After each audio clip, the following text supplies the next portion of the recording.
Habiter veut dire être présent au monde et à autrui, disait Heidegger. Présent au monde? Cela donne un sentiment de sérénité d'habiter, car dans la présence aux autres, il y a l'action du collectif, du partage qui donne un sens à notre propre existence. Les barrières des récits créés par l'homme à propos du fantasme que les réfugiés sont un danger n'est qu'un contresens du partage. Des récits trompeurs d'un petit gâteau qu'on ne pourra pas partager. L'économie est-elle un gâteau limité qui ne peut servir qu'à un certain nombre de personnes?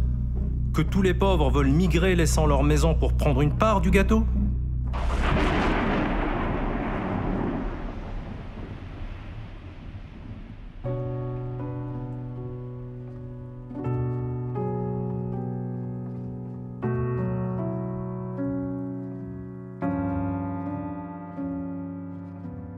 Personne ne quitte sa maison, à moins que sa maison ne soit devenue la gueule d'un requin. Tu ne cours vers la frontière que lorsque toute la ville court également. Avec tes voisins qui courent plus vite que toi. Le garçon avec qui tu es allé à l'école, qui t'a embrassé, ébloui, une fois derrière la vieille usine, porte une arme plus grande que son corps.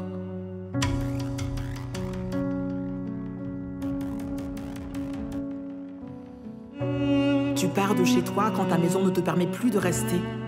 Tu ne quittes pas ta maison si ta maison ne te chasse pas.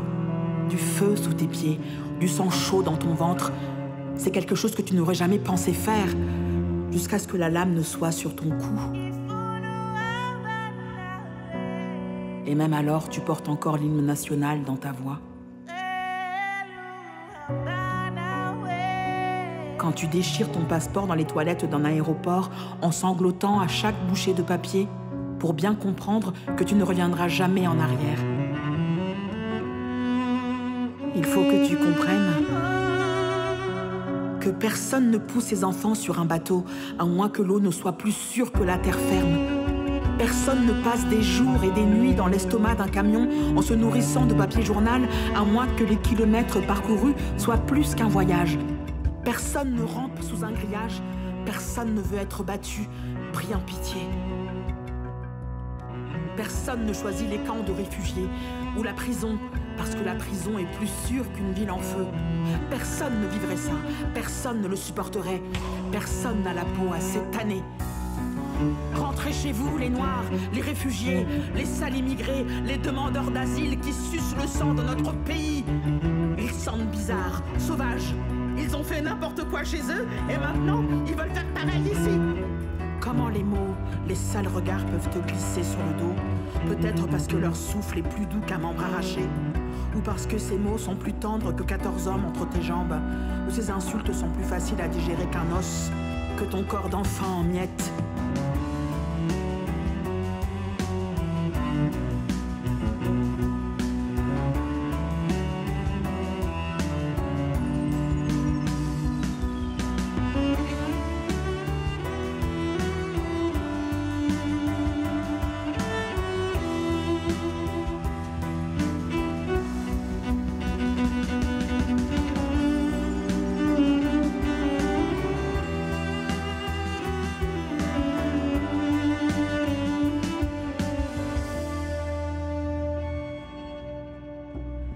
Je veux rentrer chez moi. Mais ma maison est comme la gueule d'un requin. Ma maison, c'est le baril d'un pistolet. Et personne ne quitte sa maison. À moins que ta maison ne te chasse vers le rivage. À moins que ta maison ne dise à tes jambes de courir plus vite, de laisser tes habits derrière toi, de ramper à travers le désert, de traverser les océans. Personne ne quitte sa maison jusqu'à ce que ta maison soit cette petite voix dans ton oreille qui te dit « Pars ». Pars d'ici tout de suite. Je ne sais pas ce que je suis devenue, mais je sais que n'importe où, ce sera plus sûr qu'ici.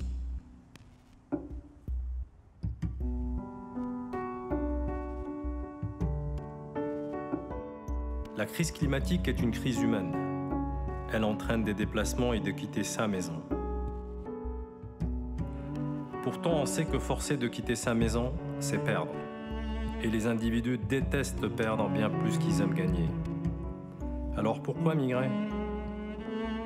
le climat, le changement climatique affecte les personnes à l'intérieur de leur propre pays et provoque généralement des déplacements internes avant d'atteindre un niveau où il déplace des personnes au-delà des frontières. En fait, le climat qui change va influer sur des populations pauvres qui ne peuvent pas migrer. Cela fait partie des déplacements forcés de population. L'économie moderne démontre tous les jours qu'avec plus de capital, on peut intégrer plus de travailleurs pour plus de partage. S'adapter, c'est permettre à des initiatives de la société civile dans ces pays d'être présents, car leur bien-être est le nôtre.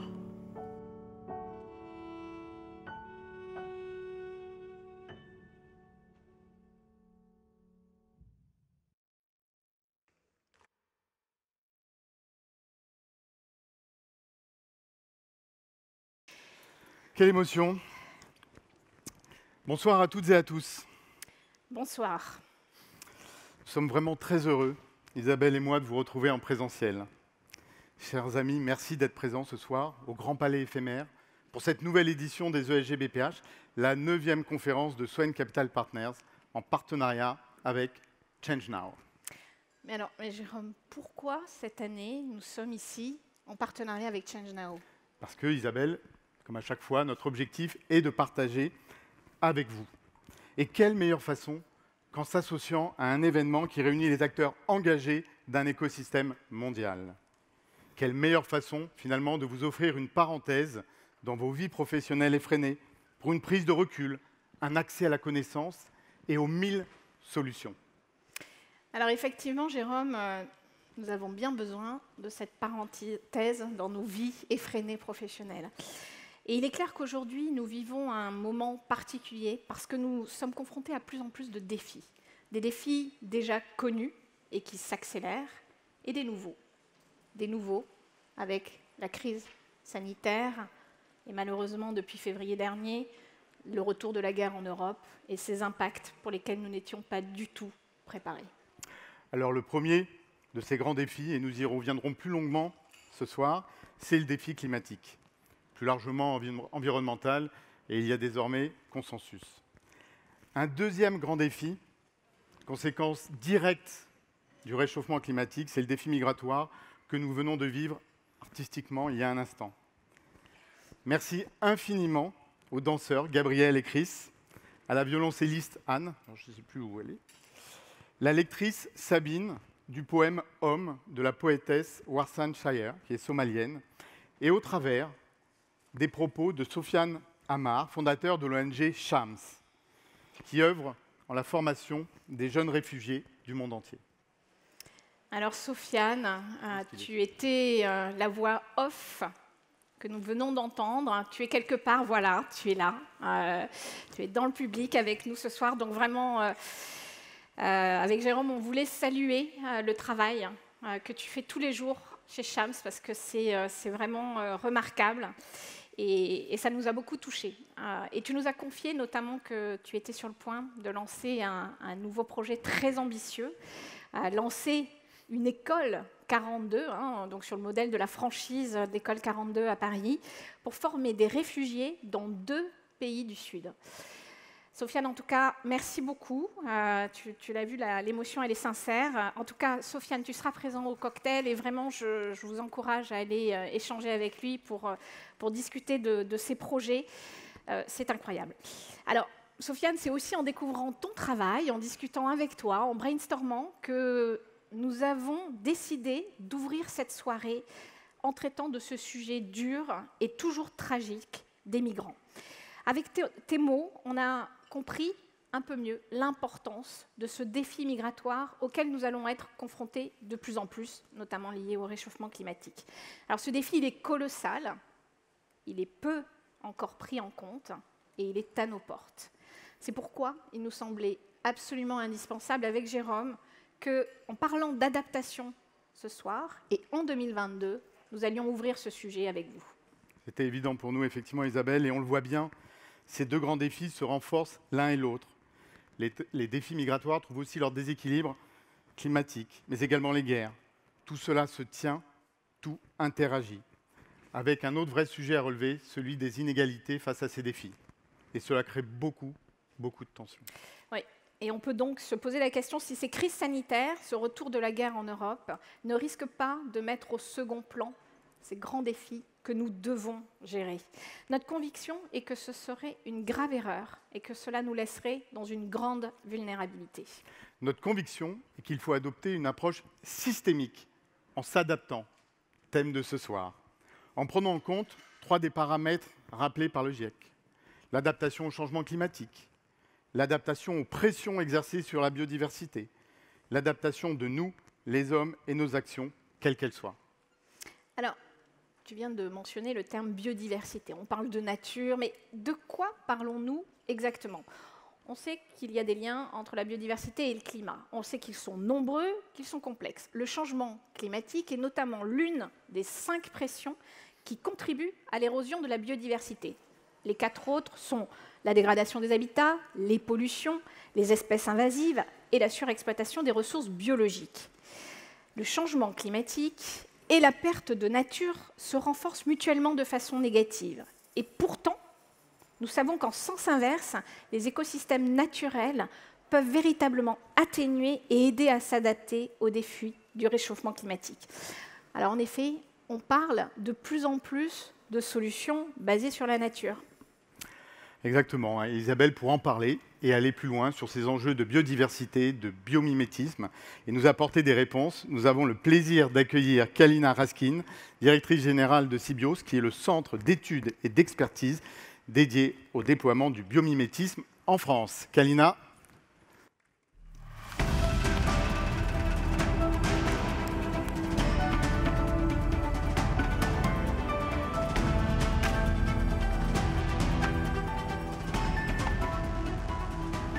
Bonsoir à tous, je suis absolument ravie et honorée d'être parmi vous ce soir. Un grand merci à Swen pour cette invitation sur cette scène absolument incroyable avec cette planète qui gravite derrière nous, cette si précieuse planète.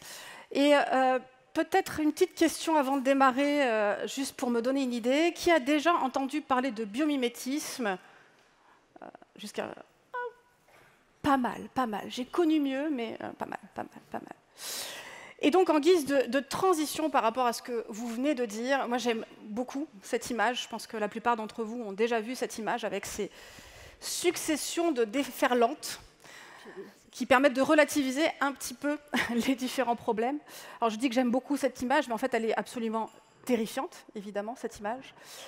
Et si on parle beaucoup des 3 premières déferlantes, on parle quand même encore beaucoup trop peu de la 4e et qui est pourtant la plus dangereuse. Et l'ensemble des experts s'accordent à dire que cette 6e extinction de masse de la biodiversité va nous occasionner quand même de très grands problèmes. Et ce qui est paradoxal, c'est que cette même biodiversité, comme vous venez de le dire, elle fait partie de la solution. Et on va voir pourquoi.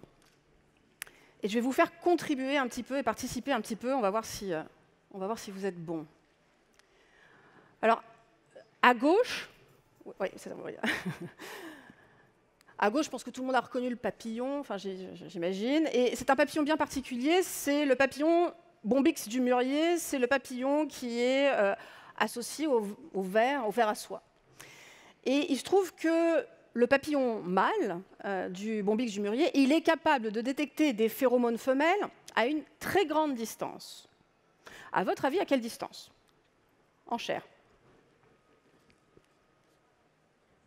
Un peu plus fort, s'il vous plaît. 2 km, 5, 11 km. 11 km le record. Donc vous imaginez des molécules qui sont diluées dans une sphère qui fait 11 km de rayon. Eh bien, le papillon, il est capable de le détecter. C'est évidemment largement, très largement supérieur à ce qu'on est aujourd'hui en capacité de faire par les voies de technologie classiques. Et il est capable de faire ça grâce à son nez. Et à votre avis, il est où le nez du papillon?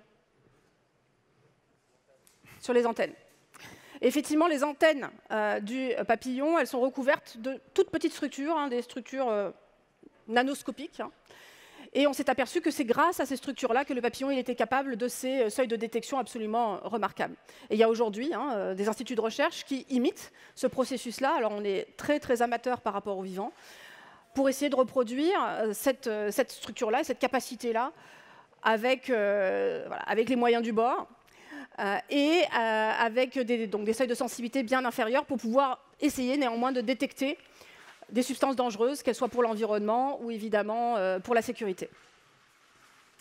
L'oiseau, parce que l'oiseau, ça va encore. Hein. À votre avis, c'est quoi comme oiseau? Alors j'ai entendu un faucon, c'est ça? Sérieusement? Avec un petit bec adorable comme ça? C'est un faucon? Non. Non, non, non. Alors c'est dramatique parce qu'en fait, c'est un oiseau, il y en a plein en ce moment. Non, c'est pas l'hirondelle, c'est l'autre. Le martinet, merci. Merci, merci. Donc le martinet, c'est révélateur que juste le martinet qui revient tous les ans au printemps, voilà, les gens ne le reconnaissent pas. Donc le martinet, il est capable d'atteindre de très très grandes vitesses, sans piquer, contrairement aux rapaces et aux faucons. À votre avis, quelle vitesse il est capable d'atteindre? 180 km/h à peu près. Et j'aime beaucoup dire que c'est une motorisation en plus hybride sucre et graisse. Voilà. Et donc il atteint ces performances-là juste avec du sucre et des graisses et en attrapant donc des petits moucherons à cette vitesse-là. Donc c'est un modèle remarquable de vol et qui inspire aujourd'hui des objets volants pour pouvoir leur apporter à la fois plus de sobriété et plus d'efficacité de vol. Bon, la troisième image, là si vous trouvez, vous êtes vraiment très fort. C'est le squelette d'une éponge. C'est un squelette fabriqué en verre par une éponge, donc un organisme marin, à température et pression modérée, puisque c'est dans l'eau de mer. Donc c'est aux antipodes, évidemment, de la façon dont nous fabriquons du verre, où évidemment, on va utiliser des processus qui sont beaucoup moins doux que cela. Et c'est quelque chose qui est aujourd'hui largement utilisé. Les chimistes ont imité ce processus-là. Et on a du coup la possibilité de venir fonctionnaliser le verre et donc d'apporter plein de propriétés au verre qu'on n'est pas capable de faire par les processus conventionnels. Et vous avez donc là du biomimétisme inside à peu près partout. À droite, bon là je ne vous fais pas l'affront quand même de vous demander ce que c'est le lierre. Et qu'est-ce qui fait super bien le lierre? Il s'accroche super bien. Et si vous remarquez, quand vous tirez en fait, sur le lierre, il vous reste toujours des fibres en fait. Vous arrivez à casser les grosses branches, mais il vous reste toujours des petites brindilles et surtout les petits points là, les petits points qui restent dans le mur. Et en fait, on s'est aperçu, je ne vais pas rentrer dans les détails, que c'est une des colles aujourd'hui biologiques les plus tenaces qui soient. Et pourtant, voilà, fabriqués dans des conditions douces et sans composés organiques volatiles qui aujourd'hui posent énormément de problèmes de pollution et notamment de pollution d'air intérieur dans l'ensemble des adhésifs que nous utilisons. Et aussi, voilà, triviale que soit cette espèce, aussi banale que soit cette espèce par rapport à notre environnement quotidien, eh bien, ça ne fait qu'une petite dizaine d'années que des industriels, des scientifiques, se disent tiens, je vais essayer de comprendre comment ça marche. Et ça ne fait que quelques années donc qu'on arrive à comprendre comment ça marche. Et donc le vivant, c'est une remarquable ressource en termes de R&D, puisqu'en fait le vivant, au cours de l'évolution, il a résolu à peu près toutes les problématiques qu'on se pose. Le vivant, c'est combien d'années d'évolution? Je rappelle juste que je vous parle de l'histoire la plus fondamentale, qui est la nôtre, qui est l'histoire biologique. On est des tas de cellules en train de se parler entre nous, on est des amas de cellules en train de se parler entre nous. C'est quoi la date à peu près à laquelle l'humanité, pas l'humanité, mais la biodiversité est apparue? En ordre de grandeur, je ne vous demande pas un chiffre exact. Mais 4 milliards 4 milliards. 4 milliards d'années d'évolution. Homo sapiens, c'est 200 000 ans. Si vous deviez faire un Paris-Marseille à pied et que c'était l'équivalent de la distance de 4 milliards d'années, l'apparition de l'humanité, c'est à peu près le fond de la salle, voilà, en distance. Et l'ère industrielle, c'est même pas un pas, en termes de rapport d'ordre de grandeur. Donc le vivant, il a un sacré temps d'avance sur nous en termes d'innovation et de R&D. Il y a combien d'espèces autour de nous? Pas d'individus d'espèces, en ordre de grandeur, pareil. On estime que c'est entre 10 et 20 millions en fonction des échantillonnages. Il n'y en a même pas 2 millions qui ont été étiquetés, c'est-à-dire que des naturalistes ont dit toi, tu es différent d'une autre espèce que j'avais déjà identifiée. une toute petite proportion d'entre eux qui sont étudiés par les biologistes et une infime proportion d'entre elles, de ces espèces, qui sont étudiées par les ingénieurs. Donc ces prouesses du vivant, on ne fait que commencer à les exploiter, à les découvrir. Et donc il y a une espèce d'Eldorado immense en face de nous. Et je vais vous donner quelques exemples de justement capacité absolument remarquable de vivant. Et donc le vivant, j'aime bien dire que c'est 3,8 milliards d'années de R&D. Donc quelques exemples absolument fascinants. Il y a des grands enjeux, un des grands enjeux évidemment de toute la transition écologique, ça va être le domaine de l'énergie. Et vous avez un processus naturel absolument remarquable qui fait rentrer toute l'énergie dans la biomasse terrestre, qui est évidemment la photosynthèse. J'espère que je ne vous apprends rien. Donc toute la biomasse, donc toutes les espèces vivantes qui nous entourent, elles fonctionnent d'abord sur l'entrée primaire d'une énergie, qui est l'énergie solaire.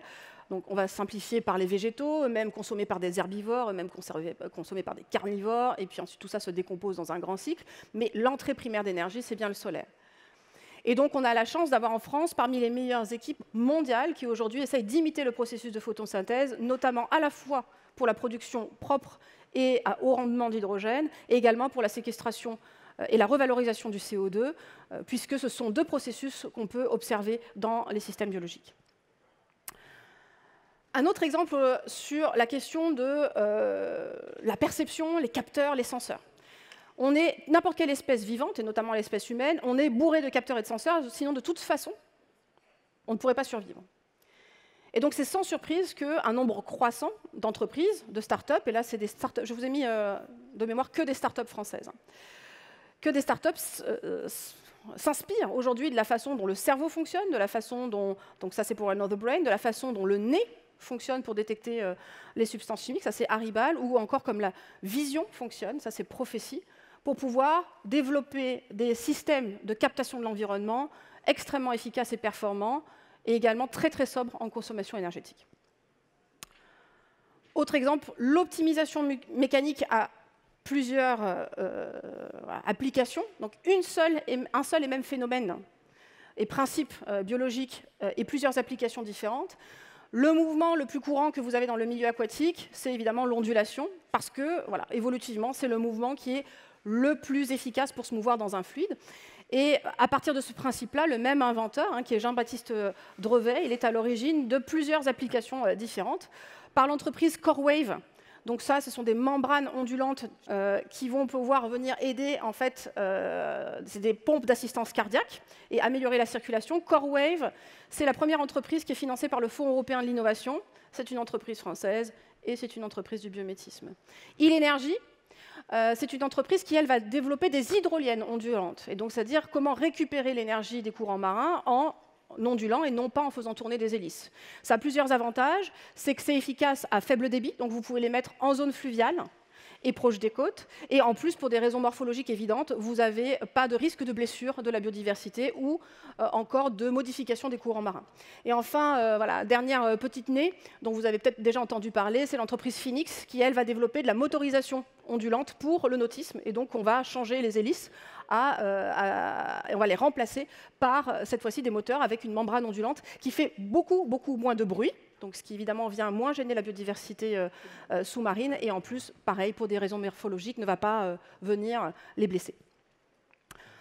Alors, j'aime beaucoup, beaucoup l'exemple d'Emarina. Emarina, c'est une entreprise qui a été créée par Frank Zahl. Frank Zahl, c'est un des premiers à être descendu dans les grands fonds marins. C'est un spécialiste des vers marins et c'est un des premiers à être descendu dans les profondeurs, dans les abysses, pour aller observer toute la faune qui se développe autour des grands fumeurs noirs. Et en fait, il a passé finalement les 10 années de sa vie à travailler sur un ver, qu'il pouvait croiser tous les jours sur les places bretonnes, qui est ce petit ver qui va fabriquer, vous savez, des petits tortillons de sable. Et en fait, ce ver, il a la capacité de séquestrer dans son hémoglobine 40 fois plus d'hémoglobine que l'hémoglobine humaine. Elle est biocompatible et avec l'homme et universelle. Donc évidemment, ça vient complètement révolutionner notamment la conservation des greffons. Et vous regardez dans les actualités que donc, non seulement il y a eu plusieurs greffes à succès avec des reins, mais avec également des visages, puisque là, on peut conserver ces greffons pendant plusieurs jours versus quelques heures. Titium, eux, ils travaillent sur un autre ver, mais qui a la capacité de coller des grains de sable grâce à sa salive, donc des grains de sable dans la mer, ce qui est à peu près, on va dire, les mêmes conditions physiologiques que dans un corps humain. Et donc Tissium développe des colles chirurgicales disruptives qui permettent de faciliter la rémission post-chirurgicale. On revient dans le domaine de la gestion de l'information et du signal. Je vous ai parlé tout à l'heure des capteurs. Mais si vous regardez tous nos algorithmes un peu intelligents, typiquement tous ces logiciels et toutes ces applis aujourd'hui qui nous aident à faire de l'optimisation de trajet, et ben derrière, vous avez des mathématiques issues de l'observation des systèmes biologiques et notamment de l'intelligence des essaims, des fourmis. Je pense que tout le monde a déjà observé l'incroyable capacité des fourmis à pouvoir optimiser très rapidement, sans grande planification ni centralisation de cette décision, les trajets. Et bien ça a permis de développer toute une série comme ça d'algorithmes qui aujourd'hui sont exploités par des entreprises telles que Robios. Et puis, toujours, si on revient sur cette question de l'information, il y a des Américains qui s'est amusés en ordre de grandeur à estimer combien de quantité d'ADN, l'ADN qui est l'unité de base aujourd'hui de stockage de l'information dans le vivant, évidemment. Ces Américains, ils ont estimé que si on devait conserver et stocker l'ensemble du savoir de l'humanité sur ADN, ça tiendrait dans 1 kg d'ADN. C'est-à-dire une brique de lait d'ADN suffirait à conserver l'ensemble du savoir de l'humanité. Et donc c'est sans surprise qu'un certain nombre d'entreprises, notamment l'entreprise DNA Script, développe aujourd'hui des systèmes à la fois d'écriture sur ADN et de codage et de stockage de la donnée. Donc là, je vous ai présenté que quelques tout petits exemples. Il y en a plein d'autres potentiels. Il y a toute une biodiversité à découvrir. Et donc, où est-ce qu'on en est en France ? Alors qu'au niveau international, on va dire qu'il y a des grands pays leaders comme l'Allemagne, la Suisse. Et la France, elle a tous les atouts, j'ai envie de dire, comme dans un certain nombre d'autres domaines. Elle a toutes les compétences scientifiques et académiques qu'il faut. Et surtout, elle a un patrimoine naturel absolument exceptionnel. Qui dit biomimétisme dit connaissance et exploration de la biodiversité. Et la France, elle dispose de 10% de la biodiversité mondiale. Et elle a l'accès au second espace maritime mondial. Donc on a une ressource absolument inestimable pour pouvoir faire du biomimétisme. Et la structure que je représente, je suis directrice générale donc, du CBIOS, a pour vocation en France de pouvoir déployer à grande échelle cette approche, qui est une approche qui se veut absolument réconciliatrice. Notre vision est que le biomimétisme doit être une approche qui nous réconcilie avec le vivant et qui doit être donc porteuse d'une innovation avec, par et pour le vivant. Je vous remercie beaucoup.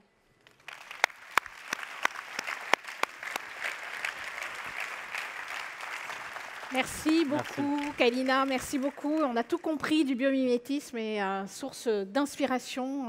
C'est très, très, très intéressant. Peut-être pour Swen et tous les acteurs. Une future stratégie d'investissement. Exactement.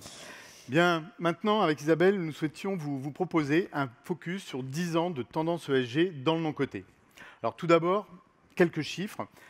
Chaque année, plus de 200 sociétés de gestion sont interrogées par Swen. Plus de 1500 actifs en infrastructure ou entreprises que Swen finance directement ou indirectement sont également interrogés. Donc, ce sont les entreprises européennes essentiellement. Et le tout est une base de données de plus de 600 000 données extra-financières que nous collectons depuis plus de 10 ans et qui nous permettent d'analyser les tendances, les points de rupture, de travailler sur du benchmark, répondre aux attentes de l'ensemble des parties prenantes et surtout de partager ces données, et c'est ce que nous allons faire avec Isabelle maintenant, partager ces données avec vous. Place au focus.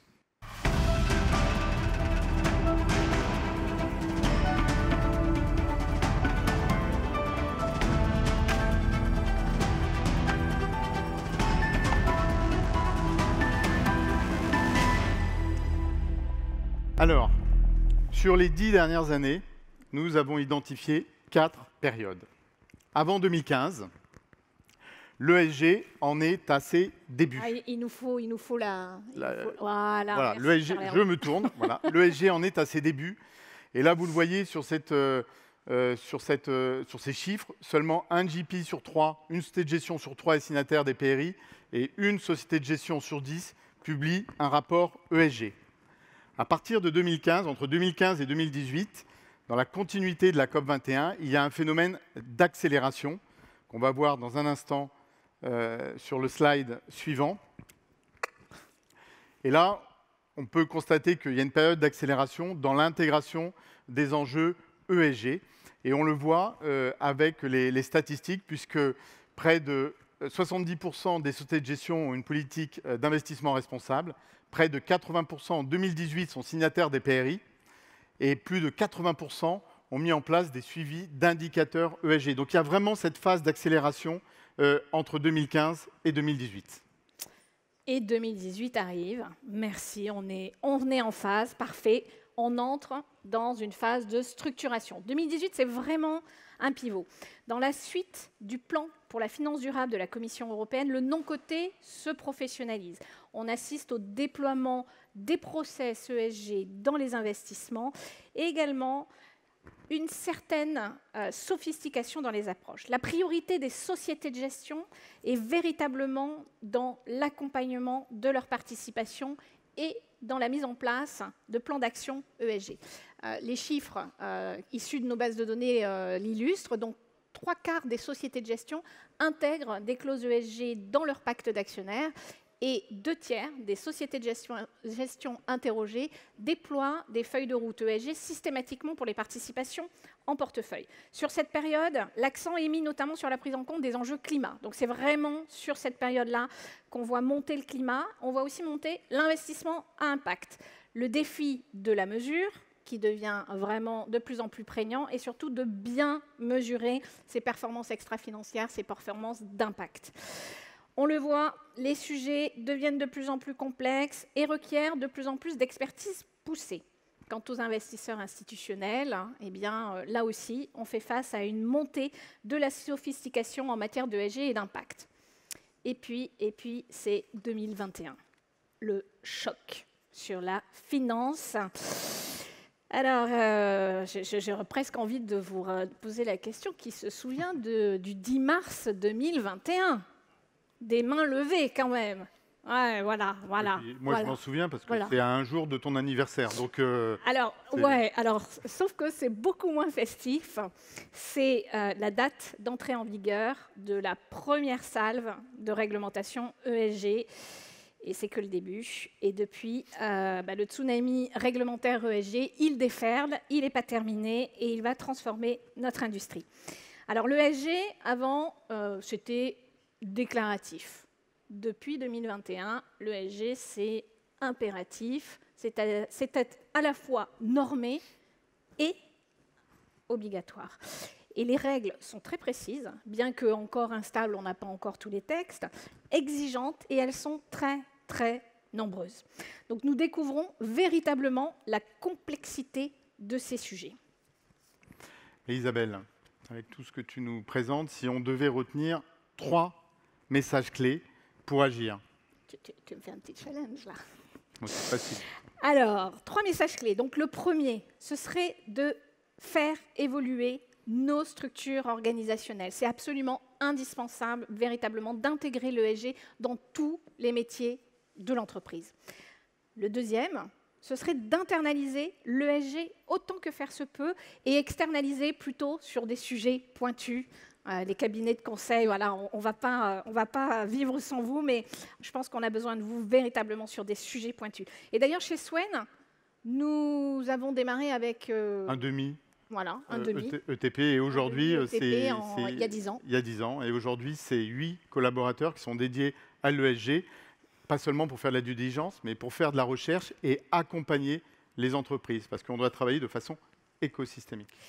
Et là aussi, les chiffres au niveau de la profession, donc ça c'est issu de la dernière analyse de la campagne de collecte de données, au niveau de vous, sociétés de gestion qui êtes dans la salle, en 2019, on avait 25% des sociétés de gestion interrogées qui avaient un responsable ESG à plein temps. 2 ans plus tard, la proportion a plus que doublé. Et on sait que c'est en train de continuer parce qu'on a une certaine guerre des talents, on va dire, dans ce domaine-là. Alors, le dernier des messages, tu m'as demandé d'aller vite, je vois que je suis proche du timing, c'est équipez-vous d'outils de mesure et d'approches fiables et dans la mesure du possible basées sur la science. On va en parler plus tard, mais chez Swen, nous avons choisi par exemple en 2019 d'adopter la NEC, la Net Environmental Contribution. C'est vraiment une métrique d'alignement de transition bas carbone basée sur l'analyse en cycle de vie. On ne va pas vous la détailler parce qu'elle est présente sur ce salon comme solution partenaire de Swen. Et normalement, Clément est aussi dans la salle et vous le retrouverez au cocktail, donc vous pourrez lui poser toutes les questions. Alors là aussi intéressant, en 2021, donc quand on a analysé les chiffres de notre dernière collecte de campagne de données ESG, 15% seulement des sociétés de gestion interrogées estiment qu'elles sont suffisamment équipées pour mesurer la performance environnementale de leur stratégie d'investissement. Donc on voit bien que là, on est face à un défi pour les années à venir. Alors, l'ESG, la RSE, la durabilité, parce que parfois on ne sait plus quel terme est soit dépassé, soit à la mode, mais en tout cas, peu importe le nom que nous retenons, en tout cas, c'est notre chemin, et c'est celui que nous avons choisi chez Swen depuis maintenant 10 ans. Donc, si vous voulez discuter avec nous des challenges qui se mettent en face de nous, on est ravis de pouvoir le faire avec vous. Donc sollicitez-nous après cette conférence, bien sûr, et on pourra partager avec vous. Exactement, et le partage, effectivement, c'est quelque chose qui est extrêmement important pour qu'on progresse tous. Alors, comme nous venons de l'évoquer, cela fait plus de 10 ans qu'effectivement Swen est positionné sur le développement durable.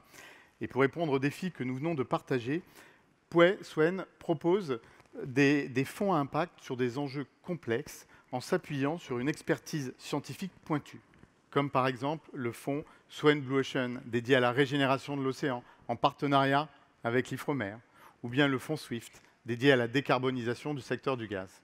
Et ces solutions de fonds à impact sont rendues possibles grâce à la coopération entre plusieurs acteurs, des acteurs économiques, financiers, scientifiques, industriels, chacun ayant besoin des autres, chacun ayant son rôle à jouer. Donc pour illustrer cela, nous vous proposons de passer désormais à notre table ronde entre sciences et finances autour de l'investissement à impact. Et maintenant, nous appelons nos intervenants à nous rejoindre sur scène. Merci.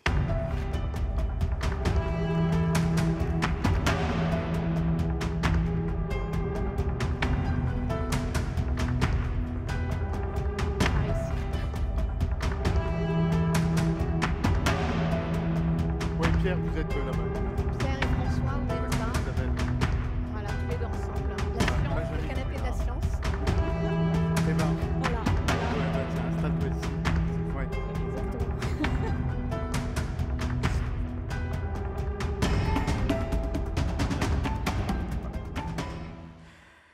Bonsoir à tous. Une présentation rapide de nos invités.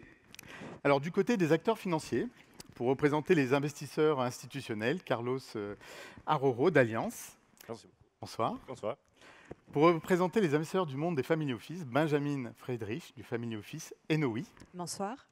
Et enfin, pour représenter les épargnants particuliers, Eva Sadoun de la plateforme crowdfunding Lita.co. Bonsoir. Bonsoir.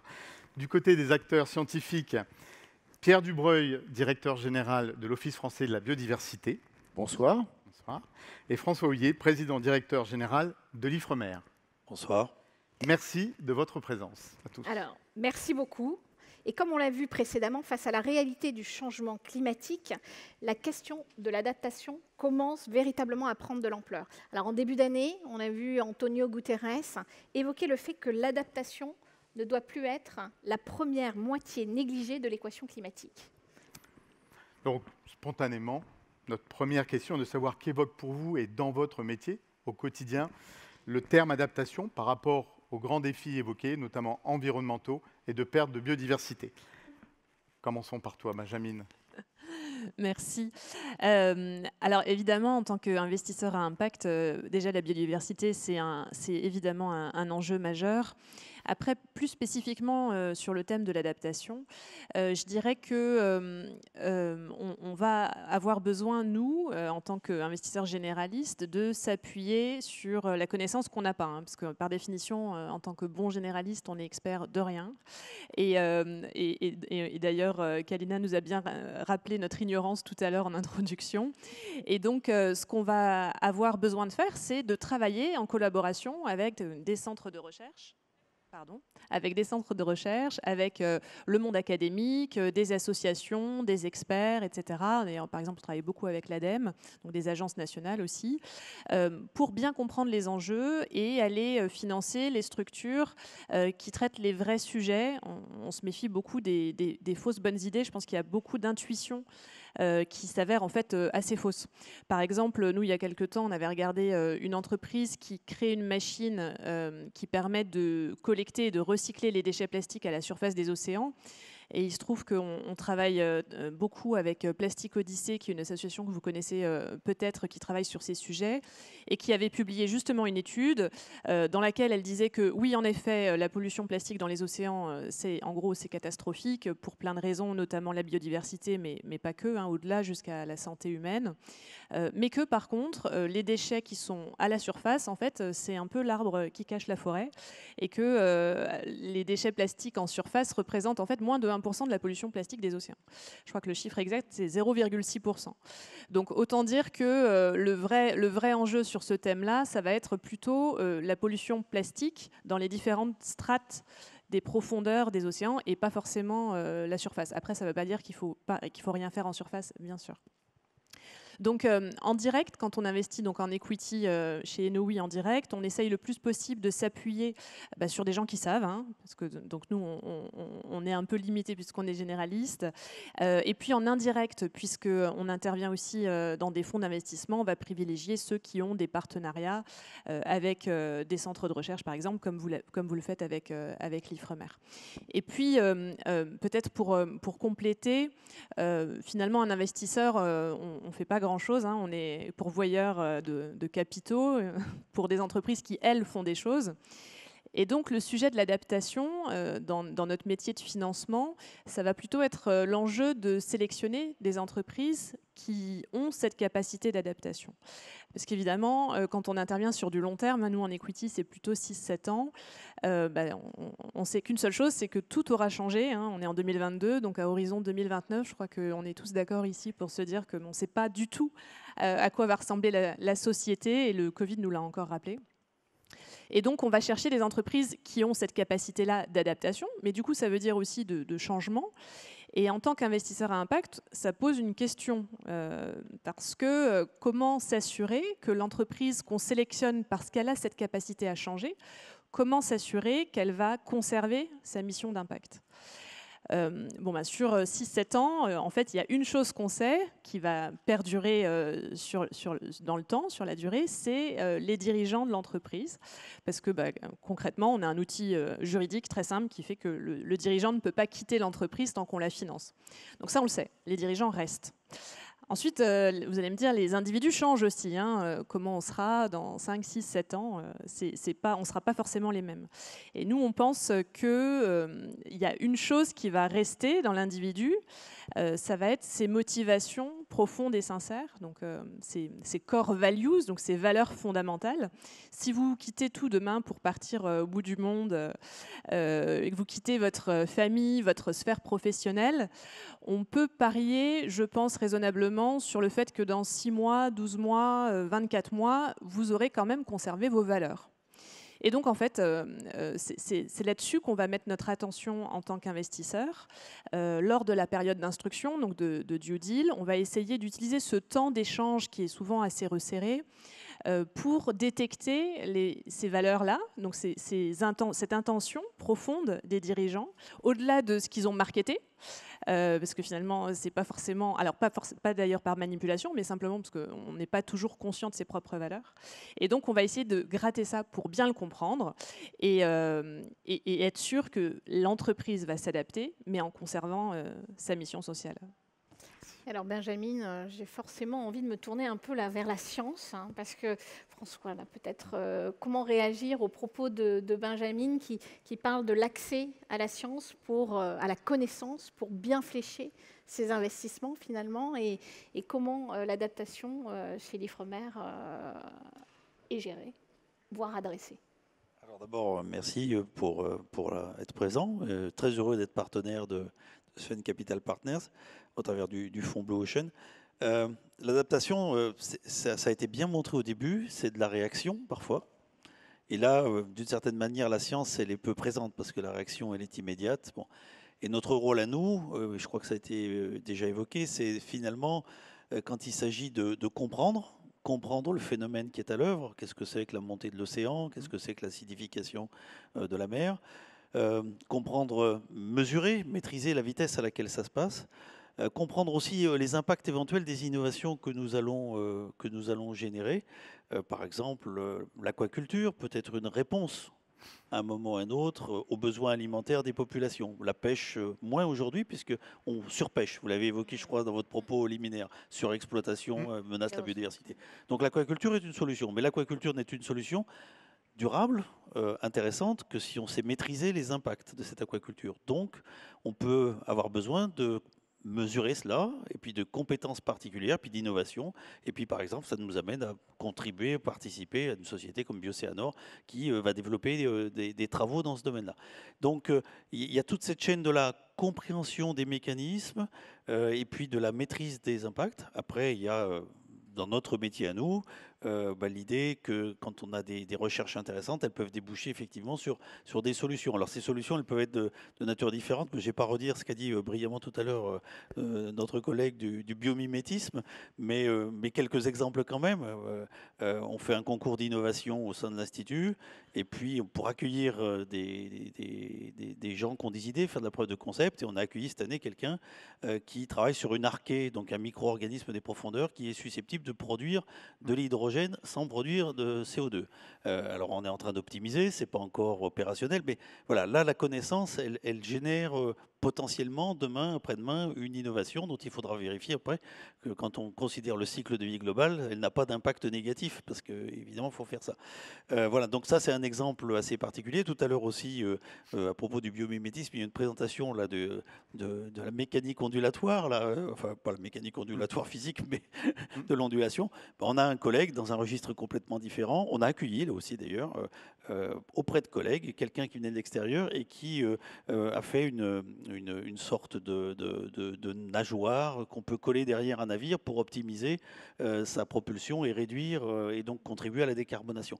Donc pour nous, cette adaptation, elle est effectivement dans l'idée que les connaissances qu'on peut avoir dans le champ de la biologie, arquer des profondeurs, dans le champ de la mécanique, dans le champ de la physique de l'océan, voilà, ces choses-là peuvent susciter des solutions pourvu qu'on arrive d'ailleurs, et c'est tout l'enjeu des partenariats qu'on a, à trouver les bons mécanismes pour interagir entre des chercheurs qui déplacent progressivement la frontière de la connaissance et puis des entrepreneurs, des gens qui ont des idées. Parfois, c'est les chercheurs qui vont aller porter leurs idées. Parfois, nous accueillons des gens dans nos laboratoires. Voilà donc quelques exemples d'innovation.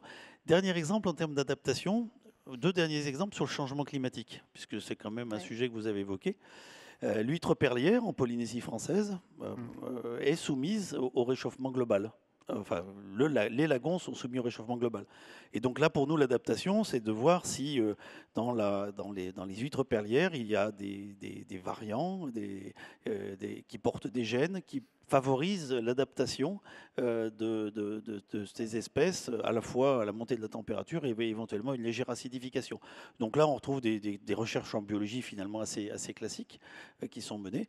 Puis un autre sujet d'adaptation, c'est qui dit changement climatique dit migration des espèces de poissons. C'est moins critique que ce que vous avez présenté au départ, mais donc déplacement des aires qui sont pêchées, déplacement des métiers. Et donc ça, c'est quelque chose qui s'étudie, qui se modélise, qui s'observe, qui se quantifie. Alors ça donne lieu à des formes d'innovation ou de solutions qui sont de nature complètement différente. C'est pas de la biologie, c'est pas de la biotechnologie, c'est pas de la mécanique, c'est quelque chose de complètement différent. Mais c'est essentiel, par exemple, pour avoir une politique des pêches qui soit durable dans la longue durée. Oui, d'accord. Merci François. Et pour vous, Carlos, côté assureur, une réaction à ce que vient de dire François et comment se traduit l'adaptation pour vous? Pour Allianz France, je vais vérifier que je ne suis pas en mute non plus. Bon, l'adaptation chez Allianz France, il y a plusieurs volets à prendre en compte. On est d'un côté investisseur, et c'est le département où je travaille, plutôt dans la partie investissement.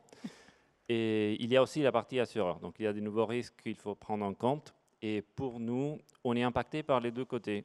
En tant qu'assureur, on peut assurer une maison, mais on peut aussi financer l'entreprise qui fait la construction de ces maisons. Donc, s'il y a un problème dans ces maisons, on va être impacté par les deux côtés. Je pense toujours à une photo que j'ai vue sur National Geographic où il y avait une plage en Floride. où l'ouragan Michael avait passé en 2018 et tout le reste des maisons étaient complètement dévastées par l'ouragan. Mais il y avait une maison qui restait presque intacte au milieu, qui avait été construite pour supporter des vents de plus de 300 km/h.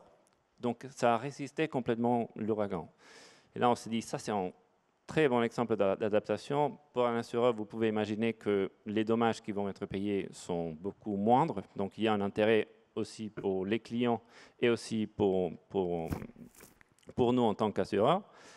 Mais en même temps, en tant qu'investisseur, la valeur de cette maison, même si elle n'a pas été trop détruite, elle a complètement tombé en valeur.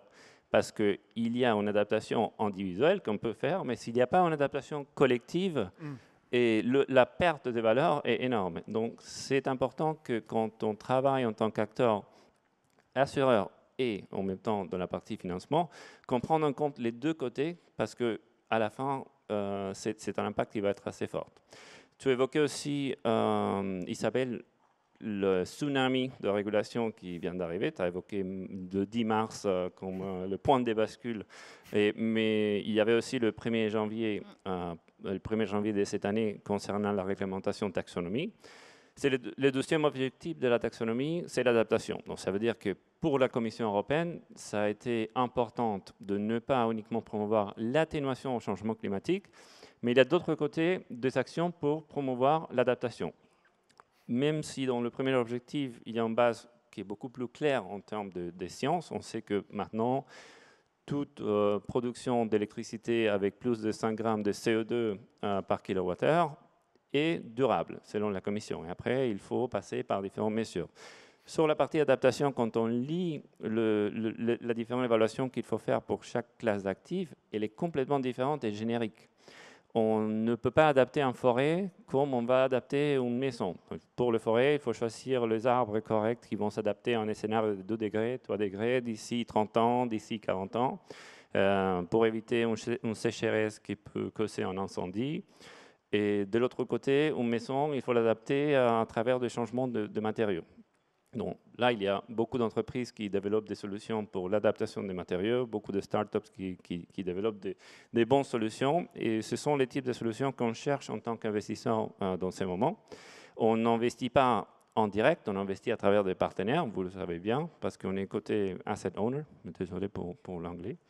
Mais c'est l'ESG chez nous et l'adaptation et même l'atténuation du changement climatique fait partie de notre engagement de devenir neutre en termes de carbone d'ici 2050. Donc on doit créer des cadres d'évaluation pour les différents fonds où on investit afin de s'assurer que le partenaire avec qui on travaille respecte aussi nos règles et s'adapte dans le processus de faire un processus d'adaptation correct et en même temps de nous aider à nous-mêmes de faire cette atténuation au changement climatique. Pour le moment, c'est tout ce que je veux dire. Merci. Bah, écoute, Carlos, c'est très riche, à la fois la vision assurantielle et la vision réglementaire. Alors, j'ai envie de me tourner vers toi, Pierre. Finalement, tu as entendu un peu ces premières interventions.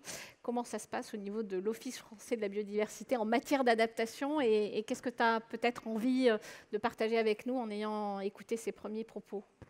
Tout d'accord, merci de m'avoir invité et ce que j'entends est très intéressant. Nous, à l'Office français de la biodiversité, modestement, notre rôle, c'est d'accompagner tous les acteurs qui cherchent à développer des solutions fondées sur la nature pour remédier aux effets et aux causes de l'érosion. L'érosion, c'est un faible mot, hein, de l'effondrement de la biodiversité que nous connaissons et que tu as listé tout à l'heure, que l'IPBES, le GIEC de la biodiversité, a documenté.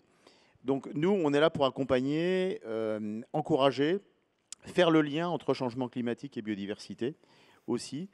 Et moi, ce que j'ai entendu et ce qui me conforte aussi dans la conviction que nous avons à accompagner les acteurs, c'est que d'abord, les solutions fondées sur la nature, c'est faire confiance à la nature, c'est-à-dire faire confiance dans son potentiel de résilience pour s'adapter aux effets du changement climatique qui sont, qu'on connaît. Je vais donner 2 ou 3 exemples.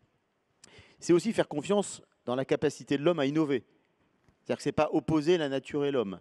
Et à l'OFB, notre ADN, si je puis dire, c'est faire en sorte que l'homme et la nature refassent équipe ensemble.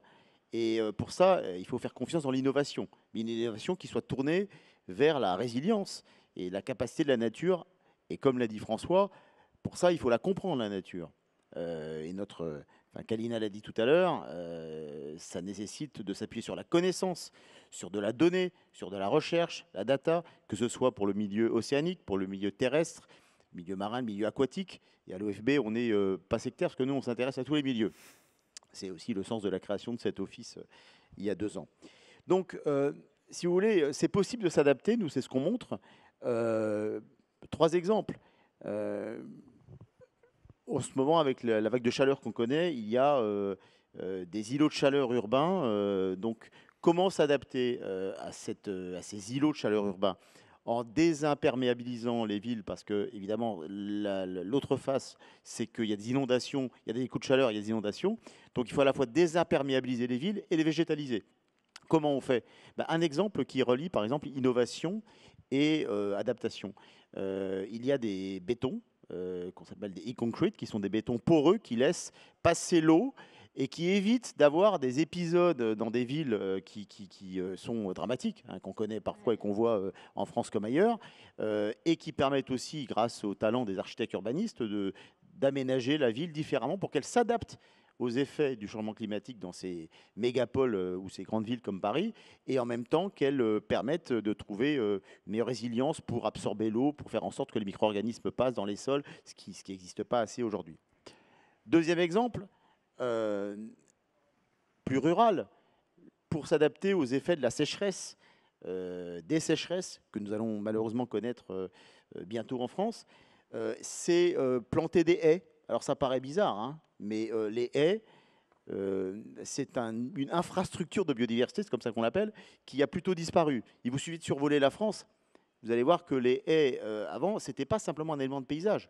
C'est une infrastructure, pardon d'utiliser ce mot techno, mais enfin c'est quelque chose auquel on est tous attachés, mais qui a une valeur pour lutter contre le changement climatique et ses effets, parce qu'elle limite l'assèchement par des barrières de vent, contre le vent. Elle limite aussi les effets en abritant au passage une faune qui permet de redensifier finalement la vie, le vivant non humain dans les campagnes, et de refaire naître des espèces qui sont en voie de disparition ou de les redévelopper. Donc les haies et l'agroforesterie, c'est un élément qui rend service aux vivants, à la biodiversité, tout en luttant contre le changement climatique. Enfin, dernier exemple, les zones humides. Alors les zones humides, c'est quoi? Les mares, les étangs, enfin des choses, on se dit, oui, c'est autour de nous, quoi. Mais non, en fait, ça a disparu à 60% depuis 40 ans, sur la surface du territoire français, 60%. Bon. Eh bien, comment... vous pouvez, vous, dans vos projets, j'entends ce que vous dites, restaurer des zones humides, c'est donner la chance à une solution qui permet de restaurer des milieux naturels, mais surtout aussi de lutter contre l'effet du changement climatique. Une zone humide, elle permet de diminuer la température. Si vous supprimez les zones humides, les degrés, et on sait que le GIEC alerte, je ne vous fais pas un dessin, vous connaissez les chiffres, plus il y a de zones humides, plus vous aurez des amortisseurs finalement d'augmentation de la température. Et ça, comment restaurer une zone humide? Je ne veux pas vous rentrer dans le détail, mais c'est possible. Et c'est possible, ça permet de lutter à la fois contre le réchauffement et contre les inondations. Pour terminer, juste quelques chiffres, parce que je sais que vous êtes attachés aux chiffres aussi ici, mais aux USA, par exemple, il y a une tempête, un ouragan qui s'appelait Sandy. Eh bien, il a été évalué que grâce aux zones humides côtières du nord-est des États-Unis, on avait économisé 625 millions de dollars de dommages grâce à la présence de ces zones humides. Et 11% d'inondations en moins grâce à la présence de ces zones humides. Donc, les conserver, les restaurer, c'est un impératif et c'est une solution qui existe naturellement. Les mares et les étangs, il faut juste permettre qu'ils existent. Il ne s'agit pas d'en créer des artificiels. Voilà, donc ça, c'est notre rôle à l'Office français de la biodiversité. On a pour ça un programme qu'on pilote qui s'appelle Artisan. C'est un acronyme un peu compliqué que je ne développerai pas. C'est un programme LIFE au niveau européen avec une vingtaine de partenaires. Et c'est un programme qui est destiné à faire levier, à accompagner, à impulser. Donc évidemment, avec vous, investisseurs privés, on est à l'écoute de vos intentions, parce que je pense qu'il faut qu'on travaille ensemble pour développer ces fameuses solutions fondées sur la nature et nous adapter aux effets du dérèglement climatique et de l'érosion de la biodiversité. Bah, écoute, merci Pierre. Merci. Il faut travailler ensemble. Il faut travailler ensemble, c'est effectivement. Alors, si on regarde maintenant du côté des particuliers qui font confiance à leurs conseils, qui peuvent parfois être très loin de ces sujets-là. Pour toi, Eva, qu'en est-il de l'adaptation ? Bah justement, en fait, il y a une vraie révolution, même plus qu'une adaptation, parce que c'est vrai qu'on se rend compte effectivement que les particuliers, eux, sont les plus conscients, effectivement, de ces... Parce que ce n'est pas des organisations, je veux dire, il n'y a que leur propre morale ou leur propre éthique sur laquelle ils doivent travailler à partir du moment où ils ont fait le chemin et ils sont prêts à participer à cette transition. Ensuite, de quels outils sont vraiment à leur disposition pour pouvoir faire en sorte que, notamment, la finance et l'économie s'adaptent à ces grands mouvements, à cette grande transformation. Et c'est vrai que quand ils se rendent compte et quand ils prennent conscience de ces enjeux, ils ont beaucoup de mal à passer à l'action parce qu'il y a peu de choses à leur disposition pour réellement faire ce passage à l'action.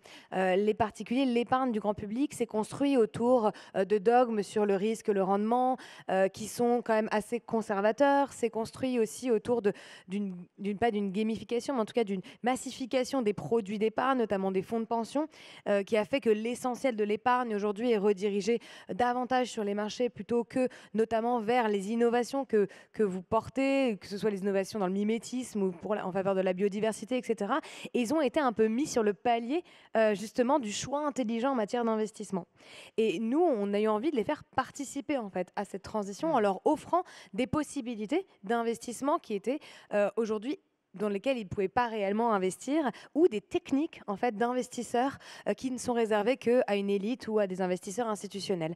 Et c'est pourquoi en fait, on a travaillé sur l'ITA.co depuis 7 ans, qui est finalement un outil d'investissement dans les énergies renouvelables, dans le logement social, dans les innovations écologiques, dans la tech for good, dans tout en fait, l'économie finalement non cotée, celle dans laquelle vous investissez, mais auxquels les particuliers en fait n'avaient pas accès jusqu'à maintenant. Donc effectivement, ça fait 7 ans qu'on fait ça en France, en Belgique, en Italie, Luxembourg, et qu'on souhaite développer ça sur l'ensemble de l'Europe. Et on ne s'est pas arrêté là. On s'est dit, bon, quels sont les autres leviers de transition de réel impact, parce que dans la finance verte, il y a à boire et à manger. Et on s'est posé la question de qu'est-ce qui pouvait créer de l'impact. Est-ce que c'est finalement reproduire des techniques finalement d'investissement classique quand on dit que la finance doit s'adapter? C'est une vraie révolution en fait qu'elle doit vivre, la finance, parce qu'elle ne s'est pas construite pour être capable d'affronter ces transitions.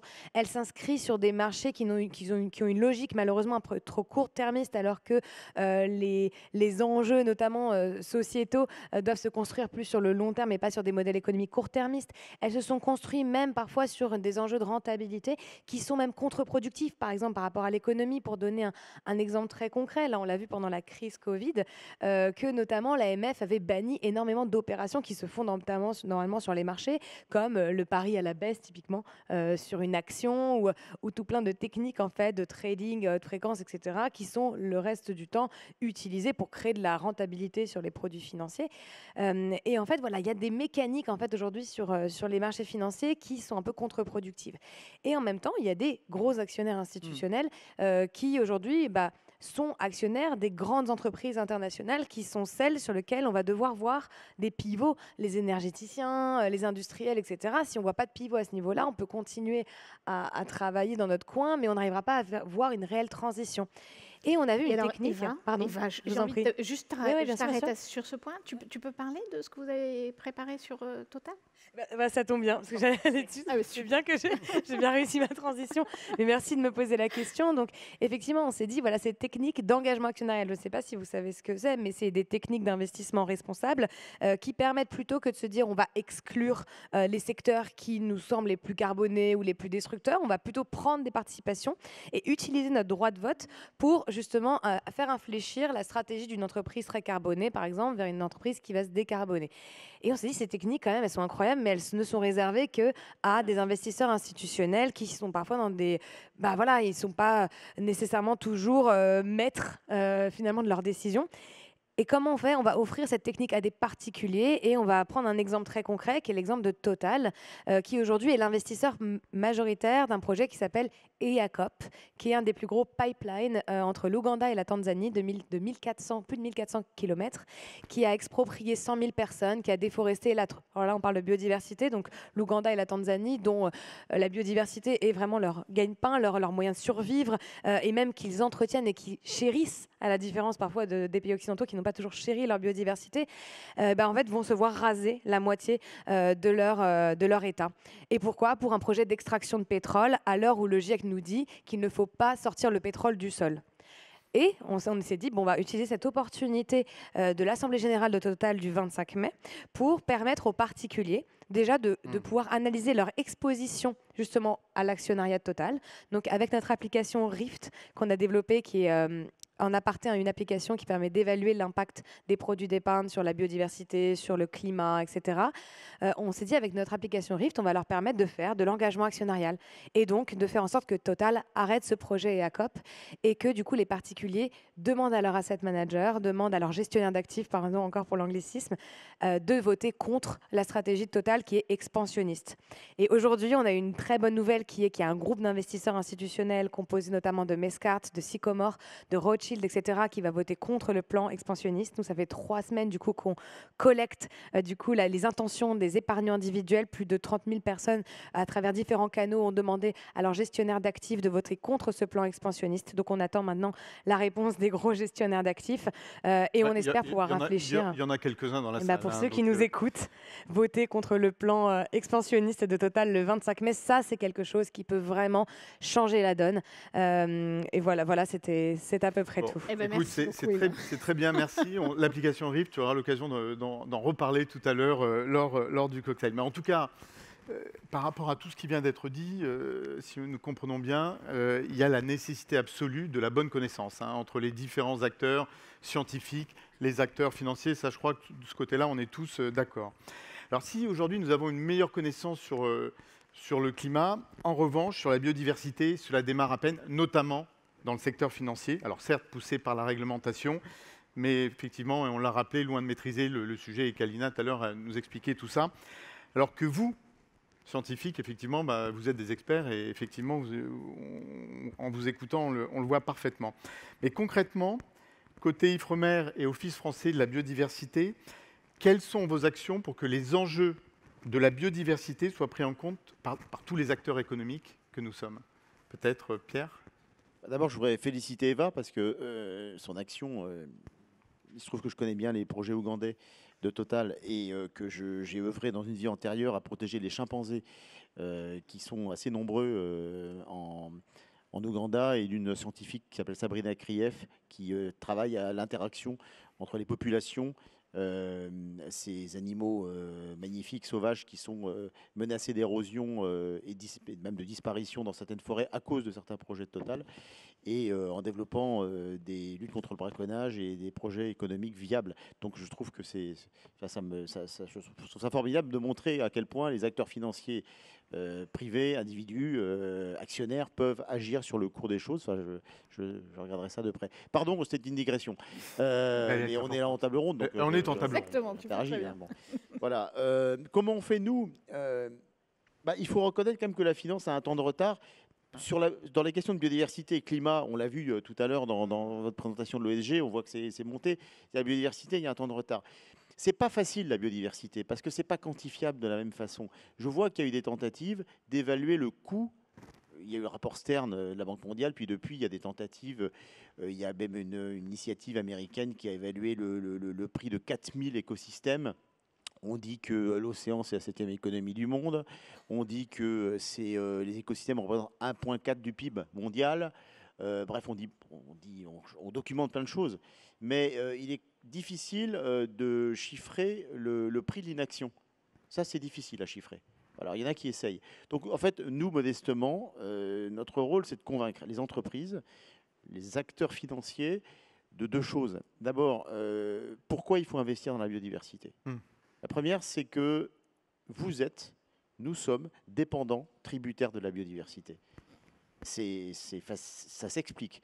pas très simple. Ça s'explique que la biodiversité, contrairement au climat, question dynamique, d'interdépendance. On peut parler d'indicateurs aussi, c'est un peu moins simple que la tonne de carbone et les degrés.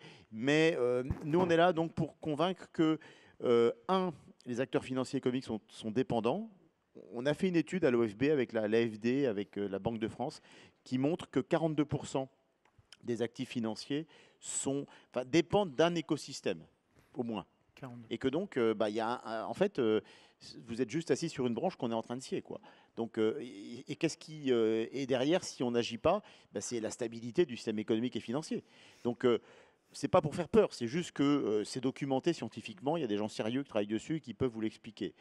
Deuxièmement, expliquer cette dépendance, c'est aussi dire qu'on est tributaire. Alors, vous parliez de guerre tout à l'heure, du contexte de guerre. Par exemple, la production alimentaire mondiale, elle est directement tributaire des pollinisateurs. Vous savez, on voyait petites bêtes tout à l'heure, les abeilles, mais il y en a d'autres, des pollinisateurs, il y en a beaucoup. Eh bien, ça a été chiffré. Par exemple, que les pollinisateurs, j'ai le chiffre, ça fait quand même un peu peur, leur valeur annuelle dans le modèle alimentaire, de production alimentaire, c'est entre 225 et 577 milliards de dollars annuels. Donc ça peut se chiffrer. La dépendance, elle se chiffre. Donc ça, c'est le premier volet. Et nous, on essaie de convaincre, d'accompagner, d'expliquer. Et on est là pour vous aider, vous, investisseurs, à le documenter, à le comprendre et à le faire partager. Deuxièmement, et c'est moins punitif, si j'ose dire, c'est de dire que c'est une opportunité et que ça crée des bénéfices d'investir dans la biodiversité. Et oui, parce qu'il y a des rapports, ça a été démontré assez récemment que 1 euro investi dans la biodiversité, ça génère 1,30 € de production et 1,60 € de valeur ajoutée, par exemple. 1 million d'euros investis dans la biodiversité, c'est environ 20 emplois. Donc, c'est pas rien quand même. Hein. Et tout à l'heure, Carlos parlait de forêt. Je crois qu'il y a des chiffres aussi qui sont avérés. Investir dans 350 000 hectares de forêt génère, je crois, entre 7 et 30 euros par hectare de bénéfices. Donc, c'est pas rien. C'est pas pour rien d'ailleurs que des acteurs comme Allianz investissent dans la forêt. Donc, investir dans la biodiversité, c'est à la fois une nécessité de survie et c'est aussi une chance et une opportunité économique et financière. Voilà ce qu'on essaie de dire, nous, et on apporte de la connaissance, des données, avec Ifremer, avec tous les organismes scientifiques, on n'est pas seul, pour pouvoir vous accompagner dans cette démarche. Voilà en gros quel est notre rôle et notre démarche. Merci Pierre. Et c'est vrai que de suite, François, j'ai envie de savoir, côté Ifremer. Ce qu'on fait sur ces sujets, juste une première remarque, ça a été bien dit, on sait beaucoup de choses sur océan-climat. 93% de la chaleur, l'excès de chaleur est stocké dans l'océan. S'il n'y avait pas l'océan, on ne serait pas là aujourd'hui, etc. Bon, on sait beaucoup moins de choses sur océan et biodiversité. Tout à l'heure, on a évoqué les nombreux millions d'espèces. Kalina Raskin a donné un chiffre sur la surface du globe. Sur l'océan, il y en a 240 000 d'espèces qui sont connues hors micro-organismes. Mais quand on pose la question combien il y en a, on tourne à peu près sur les mêmes ordres de grandeur globaux que ce qui a été dit tout à l'heure pour l'ensemble de la Terre. En fait, on ne sait pas grand-chose.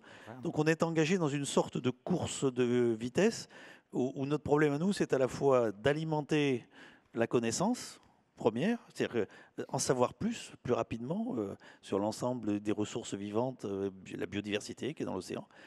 Derrière, en savoir plus sur les fonctions, si je reprends ce que disait il y a un instant Pierre, c'est-à-dire par exemple ce stockage de carbone, cette pompe océanique qui en absorbe, va-t-elle être perturbée par le changement climatique? Probablement oui, parce qu'il y a des zones où il n'y a plus assez d'oxygène. Enfin, on sait à ce moment-là que la vie s'en va et que la pompe océanique ne fonctionne pas bien. On vient de découvrir récemment que dans les grands fonds, il y a plus de biodiversité que ce qu'on croyait, et que cette biodiversité, elle contribue à la pompe de carbone. Voilà. Donc, la documenter, la connaître au sens premier du terme, la description première. Alors on peut dire là on est loin de l'investissement, mais enfin la deuxième c'est de documenter les fonctions pour fournir les éléments pour emporter la conviction. L'autre jour on restituait avec INRAE une expertise scientifique collective sur l'impact des pesticides. Tout à l'heure, Kalina Raskin a dû parler, je crois, des plastiques, ou c'est vous qui avez parlé des plastiques? C'est Kalina. Mais des pesticides, on en trouve aujourd'hui au pôle, et dans les grandes profondeurs aussi. Alors pas dans des grandes quantités, mais on en trouve. Mais on sait documenter l'impact des pesticides sur les pollinisateurs dont Pierre a parlé. On sait absolument aujourd'hui rien documenter de leur présence dans les milieux océaniques. Absolument pas. Il n'y avait pas de données, pas de publication. Donc on fait ça.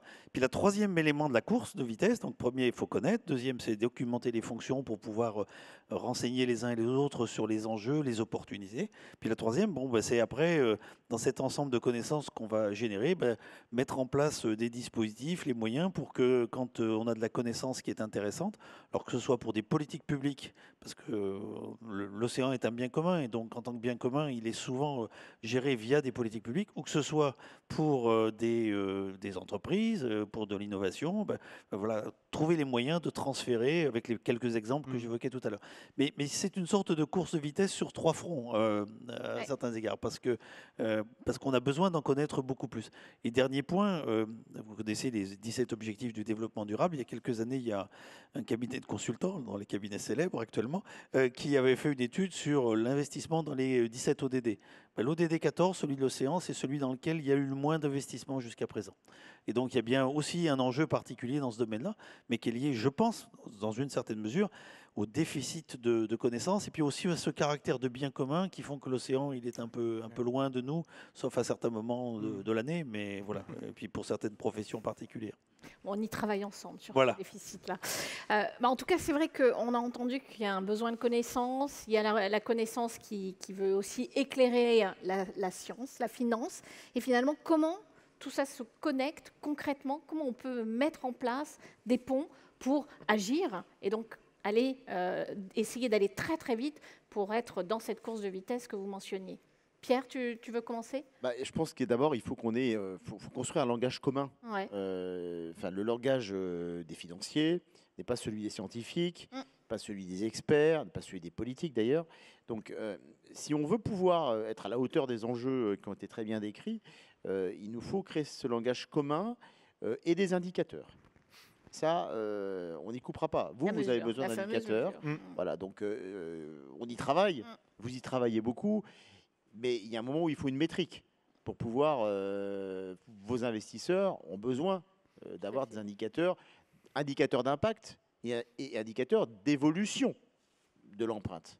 Donc, ça n'est pas facile, vraiment pas facile, parce que nous, on pilote un truc qui s'appelle l'Observatoire national de la biodiversité, mais ce sont des scientifiques qui produisent de la donnée, mais il faut qu'elle soit exploitable, cette donnée, ensuite, et synthétisable, comme la tonne carbone ou le degré. Voilà. Donc ça, c'est fondamental si on veut vraiment pouvoir avancer et parler le même langage, en fait, et faire effet de levier pour enfin être à la hauteur des enjeux. Pour moi, c'est le défi de travailler entre nous. Même langage et une mesure, une métrique. Bien résumé, Isabelle. François, est-ce que même position, une position assez voisine. Il y a un véritable enjeu sur les données, sur le partage des données. Vous savez par exemple qu'il y a une politique européenne et française dite de sciences ouvertes qui veulent que les données soient ouvertes. Moi, j'ai l'habitude de dire je veux que les sciences elles soient partagées. Donc c'est non seulement que les données soient disponibles, mais en plus qu'on puisse y accéder.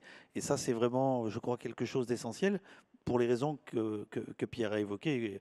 Il faut pouvoir mesurer l'état, les changements d'état, les réactions aux mesures qui ont été prises, les réactions aux innovations, aux solutions proposées. Si on n'a pas ça, on n'a pas de boucle de progrès qui permet d'avancer. Donc ça, je crois que c'est effectivement essentiel.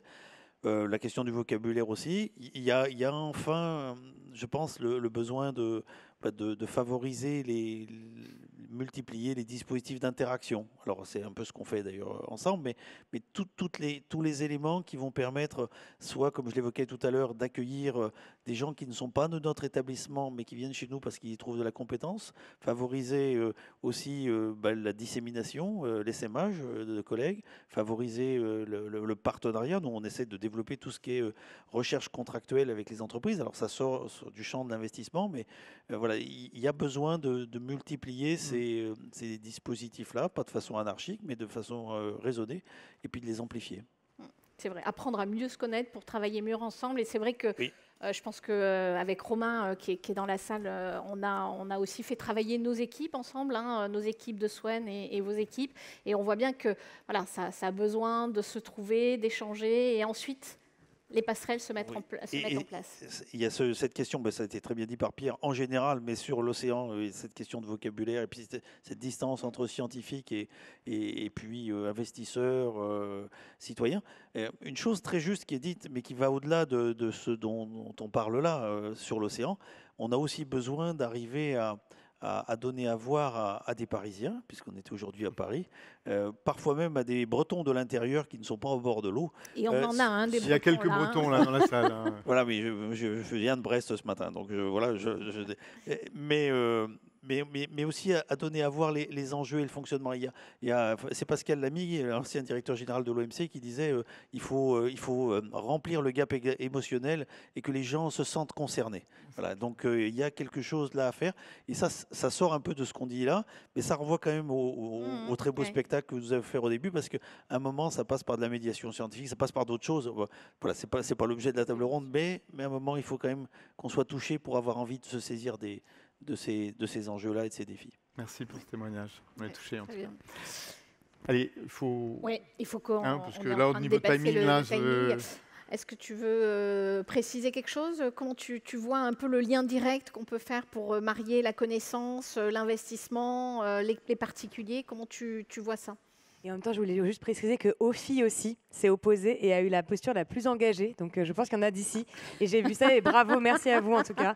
Parce qu'en plus, il s'oppose au renouvellement des administrateurs et tout. Donc, c'est la position la plus engagée. J'ai pensé après, je me suis dit, j'espère que j'aurai la parole de nouveau. Alors, moi, je pense que déjà, il faut amener cette connaissance et cette compétence. Plus voir le particulier comme quelqu'un qu'on doit surintermédier. Il faut lui produire le contenu qui fera que demain, il sera capable de passer à l'action. C'est quand même dingue que vraiment, dans ce secteur financier, un particulier ne puisse rien distinguer. Si vous faites le jeu de je choisis une pomme ou une courgette, un particulier est incapable aujourd'hui de faire cette distinction. Donc, je pense que ça passe par de l'éducation aussi. Ça passe fortement par ça. C'est vrai que la finance et l'économie ne font pas partie des piliers éducatifs primaires aujourd'hui, de la manière dont on éduque les gens. Et je pense qu'en comprenant effectivement la manière dont ça fonctionne, on sera davantage capable de trouver des solutions et d'avoir moins peur. Parce que c'est vrai que les postures assez obscurantistes reposent beaucoup sur la peur en fait, du passage à l'action. On ne sait pas vraiment à quoi on va s'attendre. On sait ce qu'on perd, mais on ne sait pas vraiment à quoi ça va nous mener, surtout quand on se sent matraqué de toutes parts, notamment pour les classes les plus populaires, par des injonctions permanentes. Et quand on entend parfois les leaders aussi patronaux, ça fait un peu peur sur la manière dont la transition écologique pourra être traitée par les entreprises, plutôt avec les plus précaires qui vont vivre cette transition. Donc je pense que ça passe effectivement par rompre avec le discours de la peur, par de la justice, dans la manière dont la transition écologique et la transition vers la biodiversité se fera. Et ça passera aussi par du prendre soin. En fait, finalement, l'externalité de la destruction de la biodiversité ou l'externalité climatique n'est que le résultat d'une politique parfois économique et parfois globale qui est assez destructrice, assez dominante. Et je pense que c'est aussi en repassant par des leaderships du prendre soin et de la solidarité, de la coopération qu'on arrivera à trouver les bons modèles. Voilà. Eh ben, merci beaucoup, Eva. Benjamin, Carlos, un mot pour exprimer ça? On a dit qu'il nous faut le même langage, des indicateurs, de l'émotion, de la formation, de l'éducation. Moi, je dirais, alors c'est pas très joli, mais il nous faut des modèles économiques. Si on veut qu'il y ait des investisseurs, si on veut que ça se développe, si on veut des capitaux, c'est peut-être aussi pour ça que pour le moment la biodiversité n'est pas dans les premiers grands secteurs d'investissement. Donc peut-être, je ne sais pas, développer l'incubation, les startup studios à impact qui se mettent sur ces sujets-là pour développer des modèles économiques. Oui, je suis aussi d'accord sur le fait que si on veut changer le monde, il faut lui connaître avant. Donc en langage commun sur la partie biodiversité est très important. En vrai, quand on voit un portefeuille qui est assez immense, quand on voit le portefeuille d'Allianz, il faut savoir quel est l'impact de chaque ligne de ce portefeuille sur l'environnement. Donc on travaille avec des partenaires aujourd'hui qui peuvent nous dire pour la majorité du portefeuille quels sont les différents impacts, quelles sont les pressions de chaque entreprise qu'il y a dans notre portefeuille afin de commencer à comprendre d'où vient. Parce qu'en toute humilité, il y a des impacts négatifs et on peut faire de l'impact impact investing qui est positif, mais il y a des impacts négatifs qu'il faut gérer aussi. Pour le moment, on ne pouvait pas trop comprendre qu'est-ce que la biodiversité était, mais je pense que ça va changer avec les années qui viennent. et on va mieux comprendre les choses pour pouvoir faire les changements. Merci. Et du coup, là aussi, hein, le sujet aussi commun, les datas. On en revient Complètement. aussi. Donc, merci beaucoup à tous pour cette table ronde. Merci pour Merci votre beaucoup. participation. Et écoutez, en tout cas... On peut les applaudir. Hein. On peut vous applaudir. Alors, Attends, ne bougez pas, attendez. ne bougez pas, ne bougez pas. Non, ne bougez pas parce que c'est vrai qu'on a, vous l'avez vu, un fil conducteur aussi. On a parlé beaucoup de solutions. Et Isabelle, cela me fait penser que sur le salon Change Now, il y a beaucoup de sociétés qui présentent des solutions. Mais oui, tout à fait. On y va, parce que je crois qu'elles sont pas très loin. Pas très loin. Allez, on y va. À tout de suite.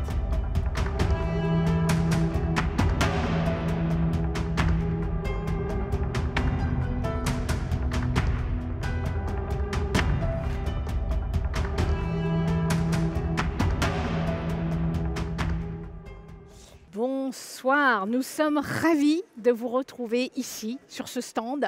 Merci beaucoup, vous êtes les représentants de 2 belles sociétés nantaises. Alors, pour vous présenter, parce que beaucoup de personnes sont en train de vous regarder juste derrière cette scène, Hubert de Boisredon. Bonjour. Bonjour, Bonsoir. vous êtes le président directeur général du groupe Armor, leader des technologies d'impression. Nous avions d'ailleurs eu l'occasion de vous entendre il y a 3 ans. Vous avez filmé pour une des précédentes éditions de cette conférence.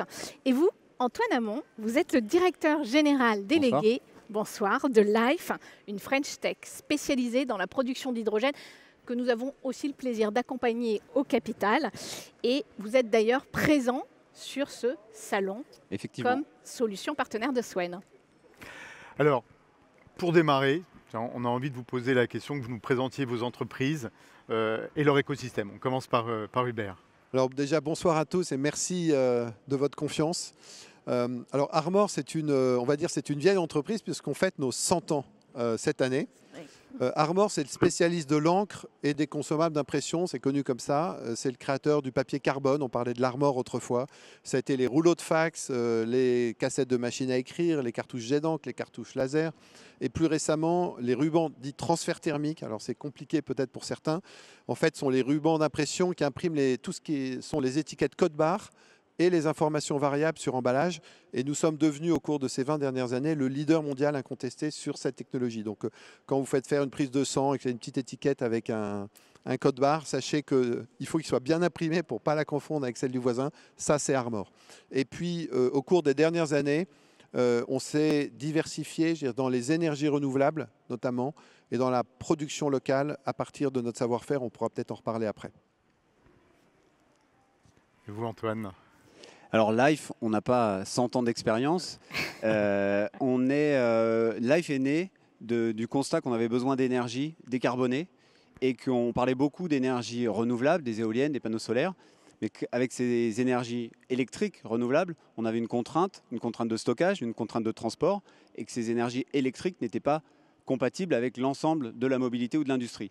Et donc il fallait apporter une nouvelle solution. Et heureusement, on a des solutions qui existent. L'hydrogène en est une, l'hydrogène par électrolyse, sauf qu'aujourd'hui, quand on parle d'hydrogène, il y a beaucoup d'hydrogène qui est issu des énergies fossiles. Nous, chez Life, ce qu'on fait, c'est qu'on produit de l'hydrogène à partir des énergies renouvelables, donc sans émission de CO2. Et quand on regarde le globe qu'on a au-dessus de nous, on voit que ce qu'on a autour de nous, c'est beaucoup d'eau. Et donc dans l'eau, il y a énormément d'hydrogène et beaucoup de vent. Et ce qu'on peut faire avec des éoliennes, c'est de l'électricité. Et quand on associe les deux, ce qu'on fait chez Life, c'est vraiment qu'on associe les deux.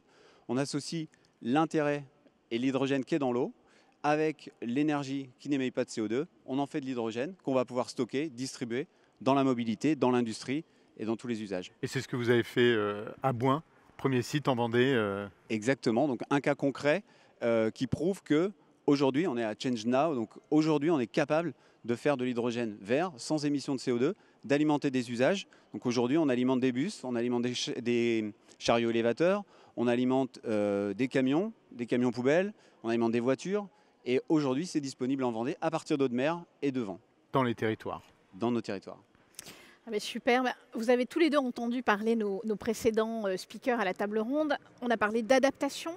Qu'est-ce que cela évoque pour vous, Hubert, dans votre quotidien chez Armor?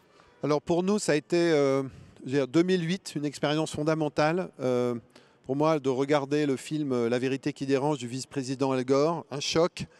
prise de conscience de la rapidité du réchauffement climatique et de se dire comment on adapte une vieille entreprise comme Armor par rapport à ces enjeux. Et là, ça a été le début d'une révolution. Les équipes ont travaillé ensemble en se disant, voilà, c'est quoi notre savoir-faire? Notre savoir-faire, c'est derrière l'encre, c'est la formulation.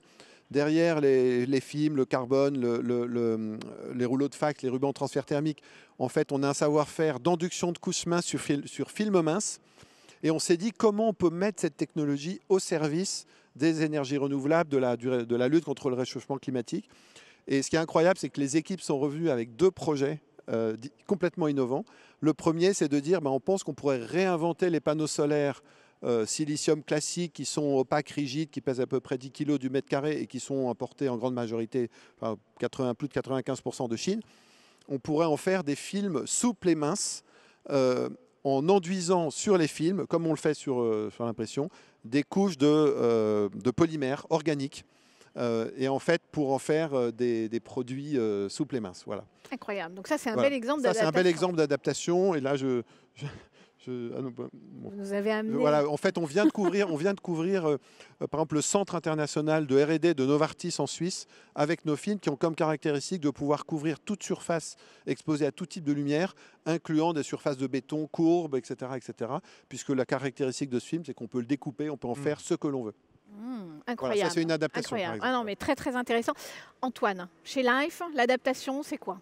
Alors pour nous, l'adaptation, c'est plutôt accompagner l'adaptation de la société au réchauffement climatique, aux changements climatiques qui sont devant nous. C'est accompagner le changement, la transition d'énergie à partir des énergies fossiles et aider les gens à passer vers les énergies renouvelables. Pour ça, on a besoin d'électrifier, on a besoin d'énergie renouvelable, mais on a besoin aussi de gaz. Et comment on fait du gaz? On le fait grâce à l'hydrogène. Et aujourd'hui, le problème auquel on répond chez Life, c'est les usages. Aujourd'hui, on a tous l'habitude de rouler avec une voiture et de faire presque entre 500 et 1000 km avec notre voiture en faisant un plein en 2 minutes. Il va falloir s'adapter. Aujourd'hui, on a du mal à s'adapter en tant que société, à s'arrêter beaucoup plus longtemps pour remplir une batterie, à avoir un chargeur chez soi pour remplir sa voiture. Ce qu'on peut faire aujourd'hui, c'est accompagner cette transition, accompagner cette adaptation en proposant finalement une énergie qui va avoir une logistique assez proche de ce qu'on a l'habitude de faire aujourd'hui. Notamment aussi dans les collectivités ou dans les industries qui utilisent beaucoup de gaz. Finalement, eux, ils ont des changements assez faibles à faire dans leur process et ils passent en fait à une énergie zéro émission dans une adaptation assez simple. Très bien, merci. Excellent exemple. Alors, Hubert, oui, alors ça c'est bon, c'est pas mon... Vous avez, merci Isabelle, vous avez écrit en 2021 « L'esprit souffle, suis-le », itinéraire d'un dirigeant engagé. Et effectivement, vous partagez vos convictions, vos engagements dans tous les domaines. Et c'est vrai que c'est un livre passionnant, de la création de la banque Microcrédit Contigo jusqu'à Armor et tout depuis la reprise en 2004 jusqu'à aujourd'hui. Évidemment, nous l'avons lu de façon très attentive et retrouvé un certain esprit de ce qui anime SWEM, de façon modeste, évidemment. Alors, il y a beaucoup de messages forts dans ce livre. Et est-ce qu'il y en a un ou deux particulièrement que vous voudriez passer à l'ensemble de nos invités ici présents? Ouais. Alors, merci beaucoup, Jacques. C'est vrai que c'est un livre très personnel que j'ai écrit à la demande d'un éditeur, notamment pour encourager des entrepreneurs qui veulent oser prendre des risques. Mais ce que je veux dire, c'est que innover, prendre des risques, ça demande de traverser en soi, en fait, la peur de perdre. Et ce n'est pas forcément évident. Donc, c'est le passage de dire, voilà, on aime bien nos zones de confort, parce qu'en fait, faire toujours ce qu'on a fait, on est sûr de réussir.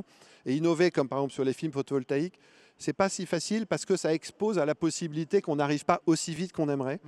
Et je pense que pour moi, le leader, et c'est un message du livre aussi, le leader, pour moi, c'est quelqu'un qui est capable, le premier, de prendre le risque de traverser un certain inconfort, peut-être le risque de perdre, pour entraîner les autres dans une innovation. Et je pense que vous êtes l'exemple, pour moi, par tous ceux qui sont là, toutes les entreprises que vous soutenez, c'est qu'au nom d'une cause supérieure, et là, c'est le fait d'arriver à transformer le monde dans cet enjeu absolument terrible, avec tout ce que vous disiez sur la biodiversité, etc. etc. Il faut aujourd'hui des bâtisseurs, ce qu'on appelle des bâtisseurs d'essentiel, d'une certaine façon, qui, comme au moment de la résistance dans la Deuxième Guerre mondiale, se sont levés en prenant le risque, et c'est grâce à ça qu'on est libre aujourd'hui. Et je pense que le défi aujourd'hui est de la même nature, et c'est ça que je cherche à véhiculer dans ce livre. Osons être ces bâtisseurs d'essentiel qui prenons des risques. Bon, c'est pas facile, mais ça donne énormément de joie. Alors, c'est vrai, bâtisseur d'essentiel, et c'est vrai que c'est un beau message. Et il faut qu'on soit tous dans cette direction-là, qu'on travaille tous entre scientifiques et financiers. Alors, vous, Antoine, vous êtes un des dirigeants de Life, spécialiste de l'hydrogène vert, on en a parlé tout à l'heure, et qui voit la vie en vert de plus en plus, puisque ce profil, lundi 23 mai, une introduction en bourse, donc pour lever des montants pour accompagner cette transition, parce qu'on est là pour faire de l'impact et du positif. C'est ça qu'on recherche avant tout. Quel message vous avez évidemment envie de passer à nos invités? Alors je voulais rebondir sur cette notion de oser. Oser, c'est ce qu'on a fait en Vendée. On a lancé Life en 2017. En 2017, on n'entendait pas parler d'hydrogène. Aujourd'hui, on entend dans beaucoup de conférences parler d'hydrogène. Et on a levé nos manches et on a monté ce premier site en Vendée à partir de 2019. En 2 ans, entre le moment où on a trouvé le terrain et l'écosystème favorable, on a monté un site et on est capable aujourd'hui de livrer de l'hydrogène à des tarifs compétitifs et décarboner notre environnement. On arrive à le faire aujourd'hui, et aujourd'hui notre ambition, c'est de le faire partout. Et c'est de permettre à tous les écosystèmes, à toutes les régions, de se développer et de proposer des carburants renouvelables sans émissions de CO2. Plus largement, chez Life, on voit, j'aime bien regarder ce globe au-dessus de nous, on voit que notre capacité de développement va aussi aller vers l'offshore. Et chez Life, on développe des solutions qui vont nous permettre de développer massivement l'hydrogène pour faire baisser les coûts au niveau de l'offshore. Et aujourd'hui, le message vraiment qu'on veut faire passer, c'est que si on ose, on a des solutions. Nous, on est prêts à accompagner dans ce développement. On a des solutions pour tout le monde. Et donc, osons. Et alors, il y a des synergies entre vos deux entreprises, deux sociétés nantaises, parce qu'Isabelle le disait tout à l'heure. Alors, on en parlait justement tout à l'heure. Bien sûr, il y a des synergies dans la production d'énergie, parce qu'on peut, sur des territoires, développer des panneaux solaires pour lesquels qu'on va utiliser pour faire de l'hydrogène. Et en plus, on parlait de synergie, potentiellement, il y a énormément de technologies qui sont développées chez Armor qui peuvent être utilisées pour optimiser les équipements qu'on utilise, les électrolyseurs ou les piles à combustible. Oui, exactement. Et je dirais que la vocation d'Armor, c'est de devenir de plus en plus un groupe industriel de développement durable, c'est-à-dire utiliser notre technologie pour accompagner ce mouvement d'évolution de la société. Et on est engagé dans le solaire. On a créé des films collecteurs pour améliorer la performance des batteries électriques de 15 à 20%. Et si on peut coopérer dans l'hydrogène, notamment pour fabriquer des composants pour les électrolyses, par exemple, ce serait tout à fait une évolution qui va dans le sens de la vocation d'Armor, et j'espère qu'on va pouvoir le faire ensemble. En tout cas, c'est super de se retrouver avec Antoine et Mathieu aussi l'autre jour pour tout ça. Exactement. Nous, on peut être ravis de voir cette coopération. Un grand merci. Merci infiniment à vous deux pour votre temps. On vous retrouvera évidemment au cocktail. Et avec Isabelle, on aura le plaisir de vous offrir le livre d'Hubert de Boisredon, L'Esprit souffle, suis-le, itinéraire d'un dirigeant engageant. Vous verrez, c'est passionnant, évidemment, à partager à toutes ces équipes, en famille. C'est énormément de choses positives pour nous tous.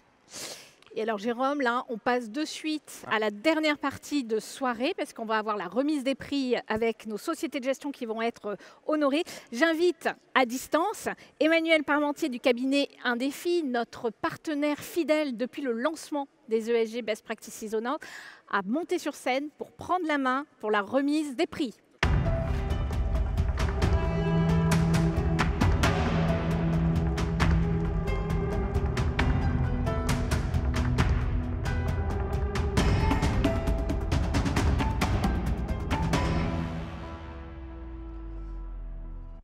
Bonsoir à tous, merci de cet accueil. Merci évidemment à Swan d'avoir choisi à nouveau pour la 9e année Un Défi comme partenaire pour cette remise de prix.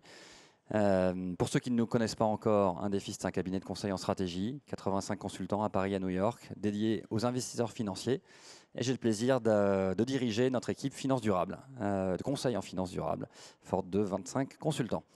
Alors, je vais prendre juste 1 minute pour vous décrire comment fonctionne ce prix. La première chose, c'est la sélection des nominés. Donc la base de départ, c'est plus de 150 sociétés de gestion qui répondent au questionnaire annuel de Swen. Un premier filtre d'exclusion des acteurs qui ne rempliraient pas les critères minimaux sur des pratiques standards ESG comme la signature des PRI, par exemple. Un deuxième analyse quantitative sur la base des réponses à ce questionnaire. Et enfin, un troisième analyse qualitative sur les commentaires que les sociétés de gestion font dans ce questionnaire. Donc, n'hésitez pas l'an prochain à écrire des commentaires du qualitatif, puisque c'est utilisé, ainsi que tous les documents publics que les sociétés de gestion publient sur leurs initiatives depuis 2 années. Aboutissent donc à un résultat de 14 nominés, et ensuite il faut les départager. C'est pour ça qu'il y a un jury de 13 membres qui a accueilli 2 nouveaux membres cette année, Benjamin Friedrich, que vous avez vu tout à l'heure, de Enoui, et Marie Luchet, de la société ACA. Le jury, c'est 3 heures de discussion intense, des votes à majorité simple, des fois des deuxièmes tours, des discussions acharnées pour sélectionner donc 3 sociétés de gestion ayant eu des pratiques remarquables dans les 2 dernières années. Que dire de plus que évidemment ni Swen ni Indéfi ne votons à aucun de ces catégories, et il en va de même pour les membres du jury qui auraient un conflit d'intérêt avec un des nominés. Voilà, je ne prends pas plus de temps et passons maintenant à la remise des prix. Je prends mon petit papier et j'annonce donc j'invite Karine Lesmariés de la Maïf et Benjamin Friedrich d'Enoui à me rejoindre sur scène pour la remise du prix dans la catégorie Private Equity.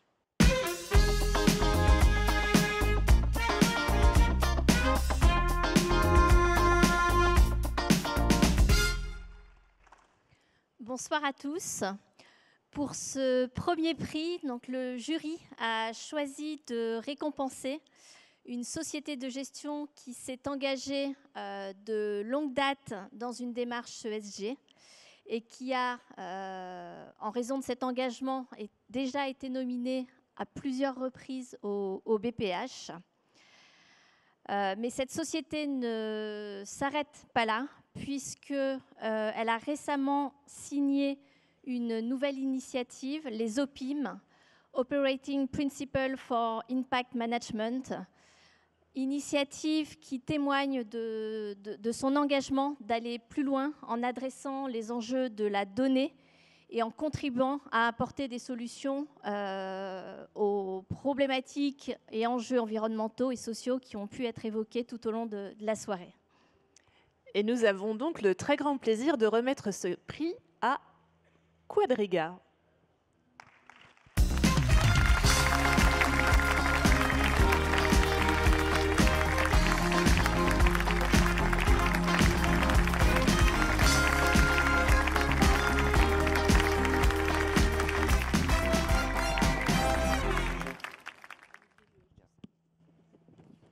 Bravo. Congratulations. Please, a few words. Thank you very much. I'm very honored, honestly, to receive this prize. I think Sven and Quadriga has something in common. We both became signatory of UNPRI back in 2012, so also we started a very long time ago and developed a fully integrated ESG strategy over the years and tried to improve that year by year. And as you just said, 2 years ago, we considered to add also an impact component into our sustainability strategy and became signatory of the operating principles of impact management 1.5 years ago. And just last week, we disclosed also our first disclosure statement on the IFM in Washington, where we claim and fully integrated all 9 principles into the operating procedures of Quadriga Capital. So I'm very grateful to be here today, and thank you very much for this prize. Thank you. Thank you very much. Thank you. Thank you very much. Merci. Et donc nous passons sans plus attendre à la deuxième catégorie, catégorie infrastructure. Et donc j'appelle me rejoindre sur scène Stéphanie Luong des PRI et Sabine Castellan-Poquet de la Massif.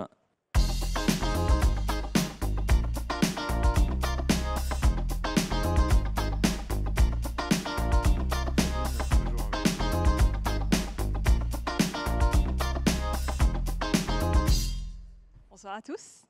Donc tout d'abord, le choix a été très difficile, mais le jury a finalement choisi en fait une société qui tout d'abord. C'est toi qui vas là. Ouais. Ah oui. Et du coup, le jury a préféré en fait une société qui a mis en place en fait un système, un outil qui permet en fait de mesurer l'impact de la contribution aux ODD, que ce soit au niveau d'un projet, du fonds, mais aussi au sein de la société. Et aussi, en fait, le jury a vraiment apprécié le lancement de fonds innovants, notamment un fonds qui s'appelle The Urban Resilience Fund, qui a pour objectif, en fait, d'investir dans des projets d'infrastructures essentiels en Europe et en Afrique. Et j'invite à nous rejoindre sur scène Meridiam.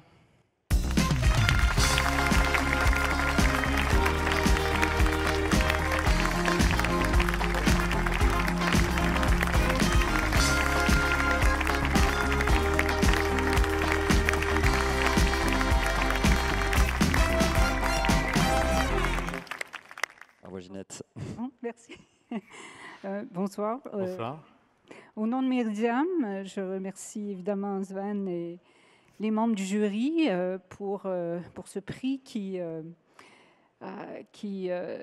souligne des années de travail, en fait, et un travail qui a été porté par une volonté quand même affirmée de Meridiam d'être toujours proactive et innovatrice dans le développement d'outils et d'approches qui nous permettent aujourd'hui d'intégrer les objectifs de développement durable et de prendre en compte donc les enjeux climatiques dans l'ensemble de nos activités. Et comme vous avez souligné, on a travaillé beaucoup sur le développement d'outils, notamment Simple et la plateforme LP, qui nous permet donc de partager de l'information sur la performance de nos actifs et de nos portefeuilles en termes de contribution aux objectifs de développement durable. Il y a également la stratégie TURF, qui est un fonds dédié à l'investissement dans les infrastructures qui participent à la résilience urbaine en Afrique, en Europe principalement, et aussi évidemment la transformation de Meridiam en société de mission et l'établissement d'objectifs qui sont notamment basés sur les objectifs de développement durable et notre capacité à générer des impacts positifs et des co-bénéfices avec nos actifs. Vous avez sûrement noté que j'ai un accent. Donc, pour moi, quitter le Québec en 2016 pour rejoindre un fonds d'investissement après une assez longue carrière en études environnementales et sociales, c'est un pari. Mais j'étais déjà convaincue et je savais que Meridiam et Dirideo avaient à cœur de l'intégration de ces sujets-là et la finance impact dans son modèle d'affaires. Donc, c'était pour moi une manière de vraiment aller de l'avant avec le développement durable.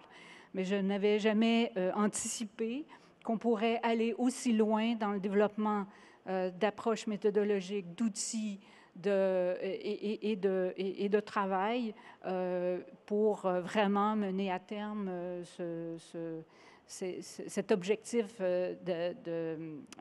d'impact. Je vais remercier encore Sven. Puis pour le chemin qu'on a parcouru ensemble au cours des dernières années. Nous sommes très, très fiers d'être associés à un investisseur qui, comme nous, est un pionnier dans l'impact investment. Donc, et votre confiance nous honore beaucoup. C'est un plaisir. Merci. Tenez. Bravo. Félicitations.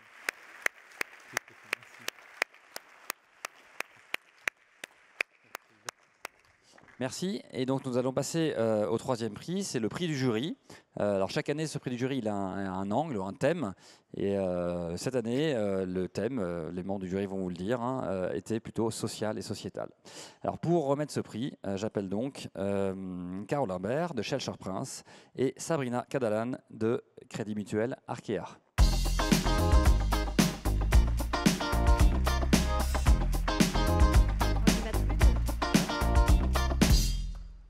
Bonsoir à tous. Alors ce prix, le prix spécial du jury, c'est un coup de cœur. C'est un coup de cœur, en plus, vous allez voir, dans une actualité qui n'est pas forcément évidente. Donc notre lauréat a comme ambition de certifier l'ensemble de ses investissements immobiliers, à la fois la partie immobilière, mais aussi, j'allais dire, la composante, le dessin. Donc faire attention dans des résidences qui peuvent être étudiantes, mais aussi pour les personnes âgées. Et je pense que vous voyez là où j'en viens. C'est l'accès, l'accessibilité, le confort, faire attention aux personnes qui y habitent. Leurs résidences sont certifiées par un label qui s'appelle Fitwel. Et ce label, en fait, ils ont été partie prenante pour définir le référentiel. Donc c'est à la fois être acteur, moteur, et puis derrière, montrer les bonnes pratiques. Alors ce prix, il est aussi un petit peu spécifique, c'est que c'est un acteur qui n'avait jamais été primé. Donc c'est aussi quelque chose auquel on a fait très attention. Alors Sabrina, à toi. Alors c'est avec grand plaisir que nous décernons le prix spécial du jury à Harrison Street.